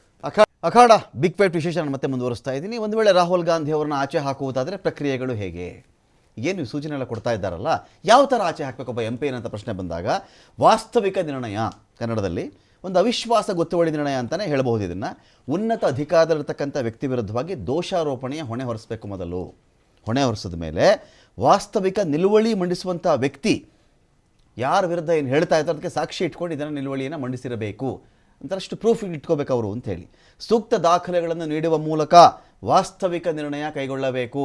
ಇದಾದ ಮೇಲೆ ವ್ಯಕ್ತಿಯ ವಿರುದ್ಧ ಹೊರಡಿಸುವ ನೋಟಿಸ್ ಸ್ಪೀಕರ್ ಅವರಿಗೆ ಕೊಡಬೇಕಾಗತ್ತೆ. ಇದಾದ ಮೇಲೆ ಸ್ಪೀಕರ್ ನೋಟಿಸ್ ಸ್ವೀಕರಿಸಿದರೆ ಆಯ್ತಪ್ಪ, ನೋಟಿಸ್ ನಾನು ಅಕ್ಸೆಪ್ಟ್ ಮಾಡ್ಕೋತಾ ಇದ್ದೀನಿ ತಗೊಂಡು ಬಿಟ್ರೆ ಆಮೇಲೆ ಅದು ಗೊತ್ತುವಳಿ ಮಂಡನೆ ಆಗುತ್ತೆ. ಯಾವ ವ್ಯಕ್ತಿ ವಿರುದ್ಧವಾಗಿದ್ದು ಆ ಗೊತ್ತುವಳಿ ಮಂಡನೆ ಆಗುತ್ತೆ. ಗೊತ್ತುವಳಿ ಮಂಡನೆ ಆದಮೇಲೆ ಚರ್ಚೆಯಾಗಿ ಅಂತಿಮವಾಗಿ ಮತಕ್ಕೆ ಹಾಕ್ತಾರೆ. ಮತಕ್ಕೆ ಹಾಕಿದ್ಮೇಲೆ ಪರ ವಿರೋಧ ಇದ್ದದ್ದೇ ಅದರ ಆಧಾರದ ಮೇಲೆ ಮಾಡಬೇಕು ಅಂತ ಹೇಳಿ. ಏನು ತಿರುಗೋಡ್ರಿ ಈ ವಿಚಾರಕ್ಕೆ ಸಂಬಂಧಪಟ್ಟಂತೆ? ಈಗ ಇಷ್ಟೆಲ್ಲ ಆರೋಪ ಮಾಡಿದ್ದಾರೆ. ಕಾಂಬೋಡಿಯಾಗೆ ಹೋದ್ರೂ ಬಿಡಲ್ಲ, ವಿಯೆಟ್ನಾಮ್ಗೆ ಹೋದ್ರೂ ಬಿಡಲ್ಲ, ಅಮೆರಿಕಕ್ಕೆ ಹೋದ್ರೂ ಬಿಡಲ್ಲ, ಇವರು ಥೈಲ್ಯಾಂಡ್ಗೆ ಹೋದ್ರೂ ಬಿಡಲ್ಲ, ಮಾನ ಮರ್ಯಾದೆ ಕಳೀತಾರೆ ಅಂತ ಹೇಳಿ. ಏನು ದೇಶದಲ್ಲೇ ಮಾತಾಡಲಿ ಬಿಡಿ, ಅಲ್ಲಿ ಆಚೆ ಹೋಗಿ ಯಾಕೆ ಮಾತಾಡಬೇಕು ಇಷ್ಟೊಂದು ದೇಶಗಳಲ್ಲಿ? ಈಗ ರಾಹುಲ್ ಗಾಂಧಿಯವರು ಎಲ್ಲ ಸಮಯದಲ್ಲಿ ಎಲ್ಲೇ ಮಾತಾದರೂ ಕೂಡ ಒಂದು ವಾಸ್ತವವಾದ ಮತ್ತು ಪ್ರಬುದ್ಧತೆಯಿಂದ ಸಂಬಂಧಪಟ್ಟಂಥ ವಿಷಯಗಳನ್ನೇ, ಪ್ರಶ್ನೆಗಳನ್ನೇ ಎತ್ತಿದ್ದಾರೆ. ಅಸಂಬದ್ಧವಾಗಿ ಸುಮ್ಮನೆ ಅಮೆರಿಕ ಹೋಗ್ಬಿಡೋದು, ಟ್ರಂಪ್ ಈಸ್ ಮೈ ಫ್ರೆಂಡ್, ಅಬ್ಕಿ ಬಾರ್ ಟ್ರಂಪ್ ಸರ್ಕಾರ ಅಂತ ಕೂಗಾಡ್ಕೊಂಬರಲ್ಲ. ಈ ಥರ ಕುಚೋದ್ಯವನ್ನು ದೇಶದ ಪ್ರಧಾನಮಂತ್ರಿ ಮಾಡಿದ್ದಾರೆ, ರಾಹುಲ್ ಗಾಂಧಿ ಎಂದೂ ಮಾಡಿಲ್ಲ, ಮಾಡೋದೂ ಇಲ್ಲ. ಯಾಕಂದರೆ ಅವ್ರಿಗೆ ಈ ದೇಶದ ಆತ್ಮ ಅವ್ರು ರಾಹುಲ್ ಗಾಂಧಿ ಒಳಗೆ ಸೇರ್ಕೊಂಡಿದೆ. ಎದುರಿಸಲಾಗದ ಹೇಡಿಗಳು, ಪ್ರಶ್ನೆಗಳಿಗೆ ಉತ್ತರ ಕೊಡಲಾಗದ ಹೇಡಿಗಳು ರಾಹುಲ್ ಗಾಂಧಿಯನ್ನ ಹತ್ತಿಕ್ಲಿಕ್ಕೆ, ದಮನ ಮಾಡ್ಲಿಕ್ಕೆ ಪ್ರಯತ್ನ ಮಾಡಿದ್ದಾರೆ. ಅದಾಗೋದಿಲ್ಲ. ಯಾಕಂದ್ರೆ ಆ ಸಮಯದಲ್ಲೂ ಕೂಡ ಮೋದಿ ಹೆಸರು ಯಾಕೆ ಅವರು ಹೇಳಿದ್ದು, ಲಲಿತ್ ಮೋದಿ, ನೀರವ್ ಮೋದಿ ಮತ್ತೆ ನರೇಂದ್ರ ಮೋದಿ, ಈ 3 ಜನ ಮೋದಿಯವರು ಯಾಕೆ ಸರ್ನೇಮ್ ಇವರು ಕಳ್ಳರಿದ್ದಾರೆ ಅಂತ ಹೇಳಿದ್ರು. ಅವರು ಸ್ಪಷ್ಟವಾಗಿ 3 ಜನ ಹೆಸರು ಎತ್ಕೊಂಡೇ ಹೇಳಿದ್ರು. ಬಟ್ ಯಾರೋ 4ನೇ ಮೋದಿ ಹೆಸರಿಂದ ಇವರು ಕಂಪ್ಲೇಂಟ್ ಕೊಡಿಸಿ ಅದನ್ನ ಕೇಸ್ ಮಾಡಿಸಿ 2 ವರ್ಷ ಕನ್ವಿಕ್ಷನ್ ಆಗಂಗೆ ಮಾಡಿ ಒಂದು ಓವರ್ ನೈಟಲ್ಲೇ ಅವ್ರನ್ನ ಡಿಸ್ಕ್ವಾಲಿಫೈ ಮಾಡಿ ಮನೆಯಿಂದ ಖಾಲಿ ಮಾಡಿಸಿದ್ರು. ಇಡೀ ದೇಶದಲ್ಲಿ ರಾಹುಲ್ ಗಾಂಧಿಯ ಪರವಾಗಿ ಒಂದು ಸಹಾನುಭೂತಿ, ಒಂದು ಪ್ರಶಂಸೆ ಕೂಡ ಬಂತು ಆ ಟೈಮಲ್ಲಿ. ಓಕೆ, ಇದು ಮತ್ತೆ ಮರುಕಳಿಸ್ತಾ ಇದೆ. ರಾಹುಲ್ ಗಾಂಧಿ ಅವರು ಎಷ್ಟು ಹತ್ತಿಕ್ಕಲು ಪ್ರಯತ್ನ ಮಾಡ್ತಾರೋ, ರಾಹುಲ್ ಗಾಂಧಿ ಅವರ ಧ್ವನಿ ಇಡೀ ದೇಶದಲ್ಲಿ ಯುವಕರ ಧ್ವನಿಯಾಗಿ ಬದಲಾವಣೆ ಆಗ್ತದೆ. ಯುವಕರು ರಾಹುಲ್ ಗಾಂಧಿ ಥರನೇ ಅನುಕರಣೆ ಮಾಡ್ಲಿಕ್ಕೆ ಶುರು ಮಾಡ್ತಾರೆ, ಪ್ರಶ್ನೆ ಮಾಡ್ಲಿಕ್ಕೆ ಶುರು ಮಾಡ್ತಾರೆ. ಇವತ್ತು ರಾಹುಲ್ ಗಾಂಧಿ ಅವರು ಒಂದು ಪ್ರಶ್ನೆ ಕೇಳಿದ್ರು, ನಿಮ್ಮ ಆಸೆ ಈ ಥರ ಯುವಕರೆಲ್ಲ ಈ ಥರ ಮಾಡ್ತಾರೆ ಅಂತ ನಿಮ್ಮ ಆಸೆ ಹೇಳ್ಕೊತಾ ಇದ್ದೀರಿ ನೀವು? ಇಲ್ಲ, ಅದು ಆಸೆನೂ ಅಷ್ಟೇ, ಆ ಥರ ಆಗುತ್ತೆ. ಇದು ದೇಶ ಜನತೆ ಭವಿಷ್ಯ, ಈ ದೇಶ ಜನತೆ ಆಲ್ರೆಡಿ ಆಗಿದೆ. ಕಳೆದ ಚುನಾವಣೆಗೂ ಈ ಚುನಾವಣೆಗೂ ಬಹಳ 2019 24 ಬಹಳ ಬದಲಾವಣೆ ಆಗಿದೆ. ಬಹಳ ಅಬ್ಕಿ ಬಾರ್ 400 ಪಾರ್ ಅಂದವರು 240ಗೆ ಮಂಡಿ ಊರು ಕುತ್ಕೊಂಡಿದ್ದು ನಾವು ನೋಡಿದೀವಿ. ಆಯ್ತಾ, ಜನಗಳ ಅಹಂಕಾರವನ್ನ ಮುರಿತಾರೆ, ಜನಗಳ ಸುಲಭ ಬಿಡೋದಿಲ್ಲ. ಇವಾಗಲೂ ಕೂಡ ರಾಹುಲ್ ಗಾಂಧಿ ಅವರ ಪ್ರಶ್ನೆ US ಟ್ರೇಡ್ ಮೇಲಿದೆ, ಅವ್ರು ಹೆಂಗೆ ನೀವು ಡೀಲ್ ಮಾಡ್ಕೊಂಡ್ರಿ ಅಂತ ಪ್ರಶ್ನೆ ಮಾಡಿದ್ದಾರೆ. ಓಕೆ, ಅವ್ರ ಪ್ರಶ್ನೆಯಲ್ಲಿ ಸಮಂಜಸತೆ ಇಲ್ವಾ? ಅವ್ರ ಪ್ರಶ್ನೆಯಲ್ಲಿ ಉತ್ತರ ಕೊಡಬೇಕಾದ ಹೊಣೆಗಾರಿಕೆ ಕೇಂದ್ರ ಸರ್ಕಾರಕ್ಕೆ ಇಲ್ವಾ? ಅವ್ರ ಪ್ರಶ್ನೆಯಲ್ಲಿ ಒಂದು ಆತಂಕ, ಒಂದು ಭಯ, ದೇಶದಲ್ಲಿ ಕಾಳಜಿ ಇಲ್ವಾ? ದೇಶ ಜನತೆಯ ಬಗ್ಗೆ ಕಾಳಜಿ ಇಲ್ವಾ? ಇದೆ. ನೀವು ಉತ್ತರ ಕೊಡೋಕ್ಕಾಗದೆ ಓಡಾಡ್ತಾ ಇದ್ದೀರಿ. ಇಡೀ ದೇಶದ ರೈತರಿಗೆ ತೊಂದರೆ ಆಗ್ತದೆ ಅಂತ ನೀವು ಉತ್ತರ ಕೊಡೋದು. ಅದನ್ನು ಕೇಳಿದ್ದು ಎಷ್ಟು ಗಂಟೆಗಳ ಕಾಲ? ನರವಣೆ ಪುಸ್ತಕ ಇಟ್ಕೊಂಡು ಮಾತಾಡಿದ್ದು ಎಷ್ಟು ಗಂಟೆಗಳ ಕಾಲ? ನೋಡಿ, ನಿಮಿಷಗಳ ಕಾಲ. ಈಗ ಒಂದೇನ್ ಗೊತ್ತಾ, ಅದೆಲ್ಲ ಆಮೇಲೆ ಆಯ್ತು. ಪ್ರಧಾನಮಂತ್ರಿ ಚೇರ್ಗೆ ಮುತ್ತಿಗೆ ಹಾಕ್ಬಿಟ್ಟಿದ್ರು, ಅಲ್ಲಿ ಅದೆಲ್ಲ ಆಯ್ತು. ಎಲ್ಲಾ ವಿಷಯಗಳು ಕೂಡ ಬಹಳ ಗಂಭೀರ ವಿಷಯಗಳೇ. ಓಕೆ, ಅವಕ್ಕೆ ಎಷ್ಟು ಸಮಯ ಅವಕಾಶಗಳು ಕೊಡ್ತಾವ್ರೆ, ಇವ್ರು ಹೆಂಗೆ ಕಿತಾಪತಿ ಮಾಡ್ತಾರೆ ಬಿಜೆಪಿ ಅವರು, ಇವ್ರು ಮೈಕ್ನೇ ಆನ್ ಮಾಡಕ್ ಬಿಡ್ತಾ ಇಲ್ಲ, ಇವ್ರು ಮಾತಾಡಕ್ಕೆ ಅವಕಾಶ ಕೊಡ್ತಾ ಇಲ್ಲ. ಇವನು ಕೂಡ ನಾವು ನೋಡ್ತಾ ಇದೀವಿ ಪಾರ್ಲಿಮೆಂಟ್ ಅಲ್ಲಿ. ಎಪ್ಸ್ಟೈನ್ ಫೈಲ್ ಅಲ್ಲಿ 3 ಹೆಸರು ಬಂತು, ನರೇಂದ್ರ ಮೋದಿ, ಅರ್ಜಿತ್ ಸಿಂಗ್ ಪೂರಿ, ನರೇಂದ್ರ ಮೋದಿ ಬಗ್ಗೆ ಯಾವುದೇ ಇದೆ ನೋಡಿ. ಅದಕ್ಕೆ ಈಗ ನೋಡಿ, ಒಂದು ನಾವು ಸಾಂದರ್ಭಿಕ ಸಾಕ್ಷ್ಯಗಳು ಅಂತ ಅಂತೀವಿ. ನಾವು ಮೋದಿಯವರು ಅಪರಾಧ ಮಾಡಿದಾರೆ ನಾನು ಹೇಳ್ತಾ ಇಲ್ಲ, ಮೋದಿಯವರು ಅಪರಾಧ ಮಾಡಿದಾರೆ ಅಂತ ಹೇಳ್ತಾ ಇಲ್ಲ. ಅನಿಲ್ ಅಂಬಾನಿ ಏನ್ ಇಮೇಲ್ ಮಾಡಿದ್ದಾನೆ, ದೊಡ್ಡದ ನಾಯಕರಿಗೋಸ್ಕರ ಮಾಡಬೇಕಾಗಿದೆ ಅಂತ ಹೇಳ್ತಾನೆ. ಆಮೇಲೆ ಹರ್ದೀಪ್ ಸಿಂಗ್ ಪೂರಿ ಅವರು ಹೌದು ನಾನು ಹೋಗಿ ಭೇಟಿ ಮಾಡಿದ್ದೀನಿ ಅಂದ್ರು. ನಾನು ಹೋಗಿ 3-4 ಬಾರಿ ಭೇಟಿ ಮಾಡಿದ್ದೀನಿ ಅಂದ್ರು. ಒಬ್ಬ ಉದ್ಯಮಿ ಇದ್ದಾನೆ ಅಂತ, ಉದ್ಯಮ ವ್ಯವಹಾರ ಅಂತ ಮಾತಾಡಿದ್ರು. ವ್ಯವಹಾರ ಇವ್ರು ಹೋಗಿ ಭೇಟಿ ಮಾಡಿರೋದು UPA NDA 2 ಇದ್ದಾಗ. ಆದ್ರೆ ಅವನು ಕನ್ವಿಕ್ಟ್ ಆಗಿದ್ದೆ 2008 ಫಸ್ಟ್ ಟೈಮ್ ಕನ್ವಿಕ್ಟ್ ಆಗಿದ್ದೆ. ಮತ್ತೆ ಕನ್ವಿಕ್ಷನ್ ಆಗಿರೋನ್ನ ಇವ್ರು ಯಾವಾಗ ಮೀಟ್ ಮಾಡಿದ್ರು, ಯಾಕೆ ಮೀಟ್ ಮಾಡಿದ್ರು, ಅದೇನು ಅಂತ ಕೇಂದ್ರ ಸರ್ಕಾರ ಸಮಜಾಯಿಸಿ ಕೊಡ್ಬೇಕಾಗುತ್ತೆ. ಅದು ಇವತ್ತಲ್ಲ ನಾಳೆ ಕೊಡ್ಬೇಕಾಗುತ್ತೆ. ಇನ್ನೆರಡು ಹೆಸರು ಉಲ್ಲೇಖ ಆಗಿದೆ, ಅವರಿಬ್ರು ಇನ್ನೂ ಹೇಳಿಲ್ಲ. ಅನಿಲ್ ಅಂಬಾನಿ ನಾಪತ್ತೆ ಆಗಿದ್ದ ಅವ್ರು ಹೇಳಿಲ್ಲ. ಮೋದಿ ಅವರದ್ದು ಅದಕ್ಕೆ ತುಟಿ ಪೀಠಕ್ಕೆ ಅಂದಿಲ್ಲ. ಆದ್ರೆ ದೇಶದ ಜನತೆಗೆ ನಾವು ಮೋದಿ ಅಪರಾಧಿ ಅಂತ ಹೇಳ್ತಿಲ್ಲ, ತಪ್ಪು ಮಾಡಿದ್ದಾರೆ ಅಂತ ನಾನು ಹೇಳ್ತಾ ಇಲ್ಲ. ಮೋದಿ ಹೆಸರು ಹೆಂಗ್ ಉಲ್ಲೇಖ ಆಗುತ್ತೆ, ಅದನ್ನ ಫೈಲ್ಗಳನ್ನ ಯಾರು ತಗೊಂಡ್ ಬಿಟ್ಟಿರೋದಲ್ಲ. ಫೈಲ್ ಏನು, ಡಿಪಾರ್ಟ್ಮೆಂಟ್ ಆಫ್ ಜಸ್ಟಿಸ್, ಅಮೆರಿಕಾದ ಡಿಪಾರ್ಟ್ಮೆಂಟ್ ಆಫ್ ಜಸ್ಟಿಸ್ ವೆಬ್ಸೈಟ್ ಅಲ್ಲಿ ಹಾಕಿದ್ದಾರೆ, ಅವ್ರಿಗೆ ಬೇಕಾದಂತ ಫೈಲ್ಗಳನ್ನ ಹಾಕಿದ್ದಾರೆ. ಸೊ ನೀವು ಒಂದು ಕ್ಲಿಯರ್ ಆಗ್ಬೇಕಾದ್ರಿಂದ ಅದಾನಿ ಮೇಲೆ 2,000 ಕೋಟಿ ರೂಪಾಯಿ ಲಂಚ ಕೊಟ್ಟಿರ್ತಕ್ಕಂಥ ಒಂದು ಕೇಸ್ ಇದೆ ಅಮೆರಿಕದ ಕೋರ್ಟ್ ಅಲ್ಲಿ. ಅದಾನಿ ಮೇಲೆ ಸರೆಂಡರ್ ಆಗ್ಬಿಟ್ಟು ಅಂತ ನೀವು ಹೇಳೋದು. ಅದಾನಿ ಮೇಲೆ ಕೇಸ್ ಇದೆ. ಅದಾನಿ ಬಚಾವ್ ಮಾಡಕ್ಕೆ ಇಲ್ಲಿ ಸರೆಂಡರ್ ಆಗ್ಬಿಟ್ಟಿದ್ದಾರೆ. 3 ತಿಂಗಳು ಮುಂಚೆ ಇದೇ Trump Modi should please me, Modi should make me happy ಕೇಳಿರ್ಬೋದು ನೀವು. 3 ತಿಂಗಳು ಮುಂಚೆ ಹೇಳಿದಂಥದ್ದು ಟ್ರಂಪ್. ಮೋದಿ ನನ್ನ ಖುಷಿ ಪಡಿಸ್ಬೇಕಿದೆ, ಮೋದಿ ನನ್ನ ಖುಷಿ ಪಡಿಸ್ಬೇಕಿದೆ, ನಾನು ಮೋದಿದ ರಾಜಕೀಯ ಭವಿಷ್ಯ ಹಾಳು ಮಾಡಕ್ಕೆ ಇಷ್ಟಪಡೋದಿಲ್ಲ. ಇದು ಟ್ರಂಪ್ ಬಾಯಲ್ಲಿ ಬಂದಿರೋ ಮಾತು. ಅಂದ್ರೆ ಏನ್ ಅರ್ಥ? ನೀವು ಯಾವ್ದನ್ನ ಇಟ್ಕೊಂಡು ಏನ್ ರಹಸ್ಯ ಇಟ್ಕೊಂಡು ಏನ್ ಮಾತಾಡ್ತಾ ಇದ್ದೀರಿ ಅಂದ್ರೆ? ಟ್ರಂಪ್ ಈಗ 50% ಇವರು ಟ್ಯಾಕ್ಸ್ ಹಾಕಿದಾಗ ನಮ್ಮ ಅಮೆರಿಕದವರು, ನಮ್ಮ ದೇಶದವರು ಏನಂದ್ರು, ಜಯಶಂಕರ್ ಏನಂದ್ರು, ಯಾವುದೇ ಕಾರಣಕ್ಕೆ ನಾವು ಒಪ್ಪಿಗೆ ಕೊಡೋದಿಲ್ಲ, ನಮ್ಮ ಮೇಲೆ ಯಾರು ತೀರ್ಮಾನವನ್ನ ಏರ್ಲಿಕ್ಕೆ ಸಾಧ್ಯ ಆಗೋದಿಲ್ಲ ಅಂತ ಅಂದ್ರಿ ತಾನೇ ನೀವು. ಈಗ ನೀವೇನ್ ಮಾಡಿದ್ರಿ? 18% ಟ್ಯಾಕ್ಸ್ ಅಂತೆ, ಮುಂಚೆ 3% ಟ್ಯಾಕ್ಸ್ ಇತ್ತು. ಈಗ ನಾವು ಎಕ್ಸ್ಪೋರ್ಟ್ ಏನ್ ಮಾಡ್ತೀವಿ, ಮುಂಚೆ 3% ಟ್ಯಾಕ್ಸ್ ಇತ್ತು ಮನಮೋಹನ್ ಸಿಂಗ್ ಕಾಲದಲ್ಲಿ, ಈಗ 18% ಟ್ಯಾಕ್ಸ್ ಆಗಿದೆ. ಇಂಪೋರ್ಟ್ ಮಾಡ್ಕೊಂಡು ನಾವು ಕೆಲವನ್ನ ಬ್ಲಾಕ್ ಮಾಡಿದ್ವಿ. ಹೈನುಗಾರಿಕೆ, ಕೋಳಿ ಸಾಗಾಣಿಕೆ ಎಲ್ಲ ಬ್ಲಾಕ್ ಮಾಡಿ ಇಲ್ಲಿನ ಉದ್ಯಮಗಳಿಗೆ ಹಾನಿ ಆಗುತ್ತೆ, ರೈತರಿಗೆ ಹಾನಿ ಆಗ್ಬಾರ್ದು ಅಂತ ನೀವೇನ್ ಮಾಡಿದಿರಿ? ಈಗ ಫ್ರೂಟ್ಸು, ಹಾಲು, ಹೈನುಗಾರಿಕೆದು ಇವೆಲ್ಲ ನೀವು ಇಂಪೋರ್ಟ್ ಮಾಡ್ಕೊಳ್ಳಿ ಓಪನ್ ಮಾಡಿಬಿಟ್ಟಿದ್ದೀರಿ. ಅದು ಎಷ್ಟು ಟ್ಯಾಕ್ಸ್ ಅಲ್ಲಿ? ಈಗ ಇನ್ನೂ ಬರ್ತಾ ಇರ್ತಕ್ಕಂಥ ಲೆಸ್ ದನ್ 10% ಟ್ಯಾಕ್ಸ್ ಅಂತ ಬರ್ತಾ ಇದೆ. ಹಂಗಂದ್ರೆ ಏನು, ಇಡೀ ಭಾರತದ ಮಾರುಕಟ್ಟೆಯನ್ನ ಅಮೆರಿಕ ಫುಲ್ ಕಬ್ಜಾ ಮಾಡ್ಲಿಕ್ಕೆ ಇಲ್ಲಿನ ರೈತರು ಈಗ ಅಲ್ಲೇ ಆತ್ಮಹತ್ಯೆ ಮಾಡ್ಕೊಂತ ಇದ್ರು. ಮುಂದಕ್ಕೆ ಎಂತಹ ಭೀಕರತೆ ಬರ್ತದೆ ಅನ್ನೋದು ಒಂದು ಇಮ್ಯಾಜಿನೇಷನ್ ಮಾಡ್ಕೊಳ್ಳೋ ಅಗತ್ಯ ಇದೆ. ಈಗ ನಾವು ಇಂಥ ವಿಚಾರಗಳಿಗೆ ಸಂಬಂಧಪಟ್ಟಂತೆ ಇದು ರಾಹುಲ್, ಮೋದಿ, ಹರ್ದೀಪ್ ಸಿಂಗ್ ಪುರಿ, ಅನಿಲ್ ಅಂಬಾನಿ ಇದೆಲ್ಲ ನನ್ನ ವಿಚಾರ. ಇಂಥ ವಿಚಾರಗಳನ್ನು ನಾವು ಒಂದು ರೀತಿಯಲ್ಲಿ ಚರ್ಚೆ ವಿಚಾರದಲ್ಲಿ, ಈಗ ರಾಹುಲ್ ಗಾಂಧಿ ಏನಾದರೂ ಹೇಳ್ತಿದ್ರೆ ಅದನ್ನು ಇದು ಸುಳ್ಳು ಅಂತ ಪ್ರೂವ್ ಮಾಡೋಕ್ಕೆ ಜಾಸ್ತಿ ಸಂಸದರು ನಿಮ್ಮ ಕಡೆ. ರಾಹುಲ್ ಪಕ್ಷದಕ್ಕಿಂತ ಬೇರೆ ಪಕ್ಷಗಳಿಗಿಂತ ಹೆಚ್ಚಿನ ಸಂಸದರು ನಿಮ್ಮ ಕಡೆ ಇದ್ದಾರೆ. ಆ ಸಂಸದನ್ನು ಬಳಸ್ಕೊಳ್ಳಿ, ಅವರ ಜ್ಞಾನವನ್ನು ಬಳಸ್ಕೊಳ್ಳಿ, ವಿದ್ವತ್ತನ್ನು ಬಳಸ್ಕೊಳ್ಳಿ. ಇದು ಹೇಗೆ ಭಾರತಕ್ಕೆ ಮಾರಕ ಅಥವಾ ಇದು ಪೂರಕ ಅಂತೇಳಿ ಪ್ರೂವ್ ಮಾಡ್ಬೋದಲ್ಲ ನೀವು. ಅದು ಬಿಟ್ಬಿಟ್ಟು ಒಬ್ಬ ಮನುಷ್ಯನ ಕಿತ್ತಾಕ್ಬಿಡಿ, ಅವನನ್ನು ಡಿಫೇಮ್ ಮಾಡಿಬಿಡೋಣ, ಚಾರಿತ್ರ್ಯ ವಧೆ ಮಾಡಿಬಿಡೋಣ, ಅವ್ನು ಮುಗಿಸ್ಬಿಡೋಣ, ಡಿಸ್ಕ್ವಾಲಿಫೈ ಮಾಡಿಸ್ಬಿಡೋಣ, ಇದು ನಮಗೊಂದು ಉತ್ತರ ಆಗುತ್ತಾ ಅಂಥೇಳಿ. ಈಗ ಹಿಸ್ಟ್ರಿಲಿ ಯಾವುದೋ ಪುಟ ನನಗೆ ಇಷ್ಟ ಇಲ್ಲ ಅಂಥೇಳಿ ಇಷ್ಟು ಪುಟ ಹರಿದಾಕ್ಬಿಡ್ಬೋದು, ನಾನು ಇತಿಹಾಸನ ಹರಿದಾಕ್ಬಿಡೋಕ್ಕಾಗಲ್ಲ ನಾನು. ನೋಡಿ, ನಾವು ಅಲ್ಲಿ ಗೊತ್ತುವಳಿಯನ್ನು ಇಷ್ಟು ಸಂಸದರಿದ್ದೀರಾ ಅಂತ ಹೇಳಿದ್ರಲ್ವ, ಅದನ್ನೇ ನಿಲುವಳಿಯನ್ನು ನಾವು ಗೊತ್ತುಪಡಿಸೋ ಹೋದಂಥ ಸಂದರ್ಭದಲ್ಲಿ ಅಲ್ಲಿ ಮಹಿಳಾ ಸಂಸದರು ಮೋದಿಯ ಮೇಲೆ ಹಲ್ಲೆ ಮಾಡಲಿಕ್ಕೆ ವಿಶೇಷ ಮತ್ತೆ ಮುಂದುವರಿಸ್ತಾ ಇದ್ದೀನಿ. ರಾಹುಲ್ ಗಾಂಧಿ ಅವರನ್ನು BJP ಆರೋಪ ಪಟ್ಟಿ ಏನು ಚಾರ್ಜ್ ಶೀಟ್ ಹಾಕಿದ್ದಿಲ್ಲ ಇವತ್ತು ನಿಶಿಕಾಂತ್ ದುಬೆ ಅವರ ಮೂಲಕವಾಗಿ ಇಲ್ಲಿಗೆ ಸ್ಪೀಕರ್ ಅವ್ರ ಮುಂದೆ, ಇದೇ ಚಾರ್ಜ್ ಶೀಟನ್ನು ವಿತ್ ಪ್ರೂಫು ಆಚೆ ಮಾಡಬಹುದಲ್ವ ಇನ್ನೂ ತ್ವರಿತವಾಗಿ. ಈಗ ಮೋದಿ ಅನ್ನೋರೆಲ್ಲರೂ ಕಳ್ಳರೆ ಅಂತ ರಾಹುಲ್ ಗಾಂಧಿ ಮಾತಾಡಿದಾಗ 2 ವರ್ಷ ಕನ್ವಿಕ್ಷನ್ ಆಗಿತ್ತು. ಆ ನಂತರದಲ್ಲಿ ಅವರು ಸುಪ್ರೀಂ ಕೋರ್ಟ್ಗೆ ಹೋದರು, ಅದು ವಜಾ ಆಯಿತು, ಬಿಡಿ, ಬೇರೆ ವಿಚಾರ. ಅದೇ ರೀತಿಯಲ್ಲಿ ಇದಕ್ಕೆ ತ್ವರಿತವಾಗಿ ಇನ್ನೆಲ್ಲಕ್ಕಿಂತ ಹೆಚ್ಚಾಗಿ ಅವ್ರು ಚೆನ್ನಾಗಿರೋ ಕೇಸ್ ಅಂದರೆ ನ್ಯಾಷನಲ್ ಹೆರಾಲ್ಡು. ಸರ್ ಇದು ಒಟ್ಟಲ್ಲಿ ಒಳಗಡೆ ಇರಬೇಕಲ್ಲ ರಾಹುಲ್ ಗಾಂಧಿ. ನ್ಯಾಷನಲ್ ಹೆರಾಲ್ಡ್ ತಗೊಳ್ಳಿ, ಒಳಗಡೆ ಹಾಕಿ. ಸರ್ ಇವ್ರಿಗೆ ಒಳಗಡೆ ಹಾಕೋ 14 ಗಂಟೆ ಇಂಟ್ರಾಗೇಷನ್, ಯಾವಾಗಲೂ ಅವ್ರನ್ನ ಯಾವಾಗಲೂ ಡಿಸ್ಟರ್ಬ್ ಮಾಡ್ತಾ ಇರಬೇಕು, ಪದೇ ಪದೇ ಅವ್ರನ್ನ ಡಿಸ್ಟರ್ಬ್ ಮಾಡ್ತಾ ಇರಬೇಕು. ಹೆಂಗಂದ್ರೆ ಎತ್ತಿಗೆ ಜ್ವರ ಬರೋ ಹೆಮ್ಮೆಗೆ ಬರೆ ಹಾಕೋ ಅನ್ನೋ ಕೆಲಸ ಇವ್ರದ್ದು. ಇವರು ಸಿದ್ಧಾಂತವಾಗಿ ಇವಾಗ ಅವ್ರು ಏನು ಹೇಳಿದಾರೆ, ಯಾರ್ಯಾರು ಆರೋಪ ಮಾಡಿದಾರಲ್ಲ ಎಲ್ಲ ಸರ್ಕಾರ ಇವ್ರ ಕೈಯಲ್ಲಿದೆ. ಆಲ್ಮೋಸ್ಟ್ ಭಾರತದಲ್ಲಿರೋ ಒಂದು 4-5 ರಾಜ್ಯಗಳನ್ನ ಬಿಟ್ಟರೆ, ಹತ್ತತ್ರ ಒಂದು 8 ರಾಜ್ಯಗಳನ್ನ ಬಿಟ್ಟರೆ ಮಿಕ್ಕಿದ ಎಲ್ಲ ರಾಜ್ಯಗಳಲ್ಲೂ ಇವ್ರದೇ ಸರ್ಕಾರ ಇದೆ, ಕೇಂದ್ರದಲ್ಲೂ ಇವ್ರದೇ ಸರ್ಕಾರ ಇದೆ. ಯಾವುದೇ ರಾಜ್ಯಕ್ಕವರು ಇವ್ರದ್ದು ಕೆಲಸ ಏನು ತನಿಖೆಗಳು ಸರಳವಾಗಿ ಸುಲಭವಾಗಿ ನಡೀತದೆ. ಏನು ಇವ್ರಿಗೆ ಅಡಚಣೆಯನ್ನು ಮಾಡೋ ಅಂಥವ್ರು ಯಾರೂ ಇಲ್ಲ. ಅದನ್ನು ನೀವು ತನಿಖೆ ಮಾಡಿಬಿಟ್ಟು ಅವರಲ್ಲಿ ಏನು ಲೋಪದೋಷ ಇದೆ ಹಾಕ್ರಿ, ಒಳಗಡೆ ಹಾಕಲ್ಲ. ಬರೀ ನಾಮಕಾವಸ್ಥೆಗೆ ಇವ್ರು ಆರೋಪ ಮಾಡ್ತಾರೆ. ಈಗ ನಿಮ್ಮ ಮೇಲೆ ನಾನು ಆರೋಪ ಮಾಡಿದ್ರೆ ನೀವು ಡಿಸ್ಟರ್ಬ್ ಆಗಬೇಕು, ನೀವೇನು ಬೇರೆ ಕೆಲಸಗಳ ಅಭಿವೃದ್ಧಿ ಕೆಲಸಗಳಾಗಲಿ ಅಥವಾ ನಿಮ್ಮ ಪಕ್ಷದ ಡೆವಲಪ್ಮೆಂಟ್ಗಳಾಗಲಿ ಮಾಡಬಾರ್ದು. ಅದಕ್ಕೆ ಇವರು ಈ ಥರ ಆರೋಪ ಮಾಡ್ತಾ ಇದ್ದಾರೆ ಹೊರತು ಅದರಲ್ಲಿ ಯಾವುದ್ರಲ್ಲೂ ಹುರುಳಿದಿದ್ರೆ ಇಷ್ಟೊತ್ತಿಗೆ. ನಂದೇನು ಗೊತ್ತಾ, ಈಗ ಒಂದು ಪುಸ್ತಕ, ಈಗ ಪ್ರಕಟಿತ ಪುಸ್ತಕ, ಸಪೋಸು ಈಗ ನನ್ನ ಕೈಲಿ ಒಂದು ಪುಸ್ತಕ ಇಟ್ಕೊಂಡ್ಬಿಡ್ತೀನಿ. ಇದಕ್ಕೇನಿದೆ ಗೊತ್ತೇನ್ರಿ, ನೀವು ಉತ್ತರ ಕೊಡ್ರಿ ನರೇಂದ್ರ ಮೋದಿ ಅವರೇ, ನೀವು ಉತ್ತರ ಕೊಡ್ರಿ, ನೀವು ಯಾಕ್ರಿ ಉತ್ತರ ಕೊಟ್ಟಿಲ್ಲ, ಅಲ್ಲಿ ಒಳಗಡೆ ಏನು ಗಲ್ವಾನ್ ಕಣಿವೆ ಒಳಗಡೆ ಯಾರ್ಯಾರು ನುಗ್ಗಿದ್ರು ಗೊತ್ತಾ ನಾನು ಮಾತಾಡ್ತಿದ್ರೆ, ನೋಡಪ್ಪ ನನ್ನ ಹತ್ರ ಪುಸ್ತಕ ಇಲ್ಲ, ಉತ್ತರ ಕೊಡಿ ಅಂದರೆ ರವೀಶ್ ಅವ್ರ ಬಳಿ ಆ ಪುಸ್ತಕ ಇರಬೇಕು, ನಟರಾಜ್ ಗೌಡ್ರ ಬಳಿನೂ ಆ ಪುಸ್ತಕ ಇರಬೇಕು, ನನ್ನ ಬಳಿನೂ ಪುಸ್ತಕ ಇದ್ದರೆ, ನೋಡಪ್ಪ ನೀನು ಇವತ್ತು ಆ ಪುಸ್ತಕ ಎತ್ಬಿಟ್ಟಿದ್ದೆ ಸದನದಲ್ಲಿ, ನೀನು ಎಲ್ಲಿ ಯಾವ ಮೂಲೆಯಿಂದ ಎತ್ಕೊಬಂದು ಗೊತ್ತಿಲ್ಲ ಆ ಪುಸ್ತಕ ನನಗೆ, ಇವತ್ತು ಎತ್ತಿಟ್ಕೊಂಡ್ಬಿಟ್ಟಿದ್ಯಾ ಹಿಂಗೆ, ನನಗೂ ಕೈಗೆ ಅದು ಲಭ್ಯ ಇದ್ದರೆ ಅದರಲ್ಲಿರೋ ಸತ್ಯನ ಅಸತ್ಯನ ಅಂಥೇಳಿ ವಿತ್ ಪ್ರೂಫು ನೀನೇನು ಹೇಳ್ತಿದ್ಯಲ್ಲ ವಿತ್ ಪ್ರೂಫ್ ನಾನು ಮಾತಾಡ್ಬೋದು ಅಂತ ರವೀಶ್ ಆದರೂ ಇದೇ ಸದನ ಅನ್ಕೊಂಬಿಟ್ರಿ. ನಿಮ್ಮ ಕೈಲಿ ಏನೂ ಪ್ರತಿಗಳಿಲ್ಲದೆ ನಾನು ಎಲ್ಲಿಂದನೋ ಒಂದು ಪ್ರಿಂಟೌಟ್ ತೆಗೆಸ್ಕೊಂಡ್ಬಿಟ್ಟು A4 ಸೈಜಲ್ಲಿ 4 ಕಾಳೆ ಇಟ್ಕೊಂಡ್ಬಿಟ್ಟು ಏನು ಏನು ಏನು ಅಂತ ಕೇಳ್ತಿದ್ರೆ ಅದು ಸರಿನಾ ಸದನದಲ್ಲಿ?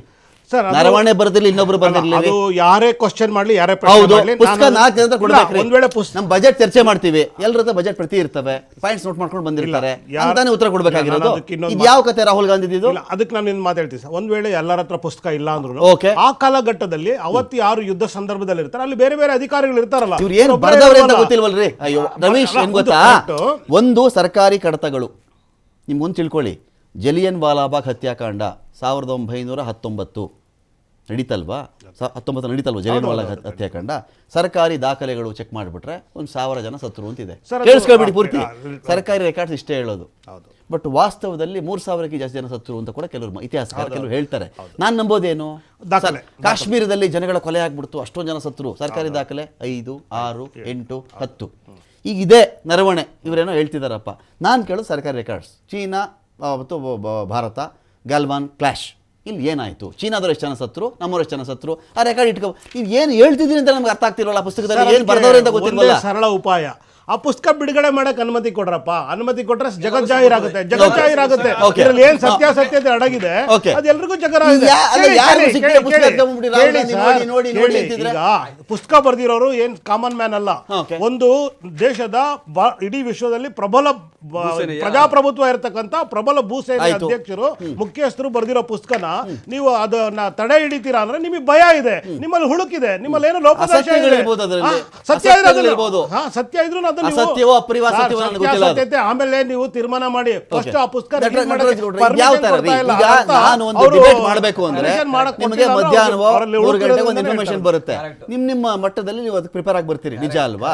ರಾಹುಲ್ ಗಾಂಧಿ ಅದು ಯಾವುದೋ ಬ್ಯಾಗ್ ಚೀಲದಿಂದ ಒಂದು ಪುಸ್ತಕ ಎತ್ಬಿಟ್ಟು ಅಲ್ಲಿಂದ ನೋಡಿ ನರವಣೆ 4 ಸ್ಟಾರ್ಸ್ ಆಫ್ ಡೆಸ್ಟಿನಿ ಅಂತ ಹೇಳ್ಕೊಂಡು ಯಾವ ಡೆಸ್ಟಿನಿ ಕಡೆ ತಳ್ಕೊಂಡು ಹೋಗ್ತಿದ್ದಾರೆ ಇವರು. ಕರೆಕ್ಟ್. ಈಗ ಪಾರ್ಲಿಮೆಂಟ್ ಅಲ್ಲಿ ಈಗ ನೀವು ಡಿಬೇಟ್ ಅಂದ್ರೆ 7 ಗಂಟೆಯಿಂದ 8 ಗಂಟೆ ನಾವು ಇಲ್ಲೇ ಇರಬೇಕು, ನಾಳೆ ಉತ್ತರ ಕೊಡ್ತೀವಿ ಅಂದ್ರೆ ಆಗಲ್ಲ. ಬಟ್ ಪಾರ್ಲಿಮೆಂಟ್ ಅಲ್ಲಿ ರಾಹುಲ್ ಗಾಂಧಿ ಅವರು ಎತ್ತಿರ್ತಕ್ಕಂಥ ಪ್ರಶ್ನೆಗೆ ಅವ್ರು ತೋರಿಸಿರ್ತಕ್ಕಂಥ ಪುಸ್ತಕಕ್ಕೆ ಉತ್ತರ ನೀವು ಅವಾಗಲೇ ಕೊಡ್ಬೇಕಂತಿಲ್ಲ, ನಾಳೆ ಕೊಡ್ಬೋದಿತ್ತು. ಪ್ರಧಾನಮಂತ್ರಿಗಳು ಪುಸ್ತಕ ಪಬ್ಲಿಷ್ ಆಗಿಲ್ಲ, ನನಗೊಂದು ಕಾಪಿ ಇಲ್ಲ, ಚಿಂತೆ ಬೇಡ, ಪುಸ್ತಕ ಹಿಂಗ್ ತೋರಿಸಿದ್ದು ಬಿಟ್ರೆ ರಾಹುಲ್ ಗಾಂಧಿ ಅಲ್ಲಿರುವಂತ ಏನ್ ಪ್ರಶ್ನೆ ಕೇಳೋರು ಅದನ್ನಾದ್ರೂ ಹೇಳ್ರಿ ಜೋರಾಗಿ, ಯಾರಾದ್ರೂ ಏನ್ ಪ್ರಶ್ನೆ ಕೇಳಿದ್ರು, ನರವಣೆ ಏನ್ ದಾಖಲು ಮಾಡಿದ್ದಾರೆ, ಗ್ಯಾಲ್ವಾನ ಚೀನಾನ ಬಾರ್ಡರ್ ಒಳಗಡೆ ಬಂದ್ಬಿಟ್ಟಿದ್ದಾರ, ನಾವೇ ಆಚೆ ಹೋಗ್ಬಿಟ್ಟಿದ್ವಾ, ಇದು ಏನೂ ಗೊತ್ತಿಲ್ಲದೆ ಸುಮ್ಮನೆ ಅಲ್ಲಿ ಗುಲ್ಲೆಬ್ಸ್ಬಿಟ್ಟಲ್ಲಿ ಏನ್ ಕಥೆ ಇದೆ, ಏನ್ ಪ್ರಶ್ನೆ ರೈಸ್ ಮಾಡಿದ್ರೆ ಹೇಳಿ ಹೋಗಿ. ನರವಣೆ ಅವರು ಬರ್ದಿರೋ ರೀತಿನಲ್ಲಿ ಪಾಕಿಸ್ತಾನ ಅಲ್ಲ ಚೈನಾ ಮತ್ತೆ ಭಾರತದ ಗಡಿ ಲಡಾಖ್ನಲ್ಲಿ ಚೈನಾದವರು ಅತಿಕ್ರಮಣ ಪ್ರವೇಶ ಮಾಡಿದಾಗ ಅವರು ಟ್ಯಾಂಕರ್ಗಳು ನುಗ್ಗಿ ಬರ್ತಾ ಇದ್ದಾಗ ನಾವು ನಮಗೆ ಏನು ನೀವು ನಿರ್ದೇಶನ ಕೊಡ್ತೀರಾ ಅಂತ ರಕ್ಷಣಾ ಸಚಿವರಿಗೆ ಫೋನ್ ಮಾಡಿದಾಗ ರಕ್ಷಣಾ ಸಚಿವರು ನಾನು ಮೇಲಿರೋ ದೊಡ್ಡ ನಾಯಕರಿಗೆ ಫೋನ್ ಮಾಡಿ ನಿಮ್ಗೆ ಮಾಹಿತಿ ಕೊಡ್ತೀನಿ ಅಂತ ಹೇಳಿದಂಥವ್ರು ಮಾಡಿಲ್ಲ ವಾಪಸ್ಸು. ಪ್ರಧಾನಮಂತ್ರಿಗಳ ಜೊತೆ ಇವ್ರು ಚರ್ಚೆ ಮಾತಾಡಿದಾಗ ದಿನಾಂಕ ಎಲ್ಲ ಹೇಳ್ಬಿಟ್ರೆ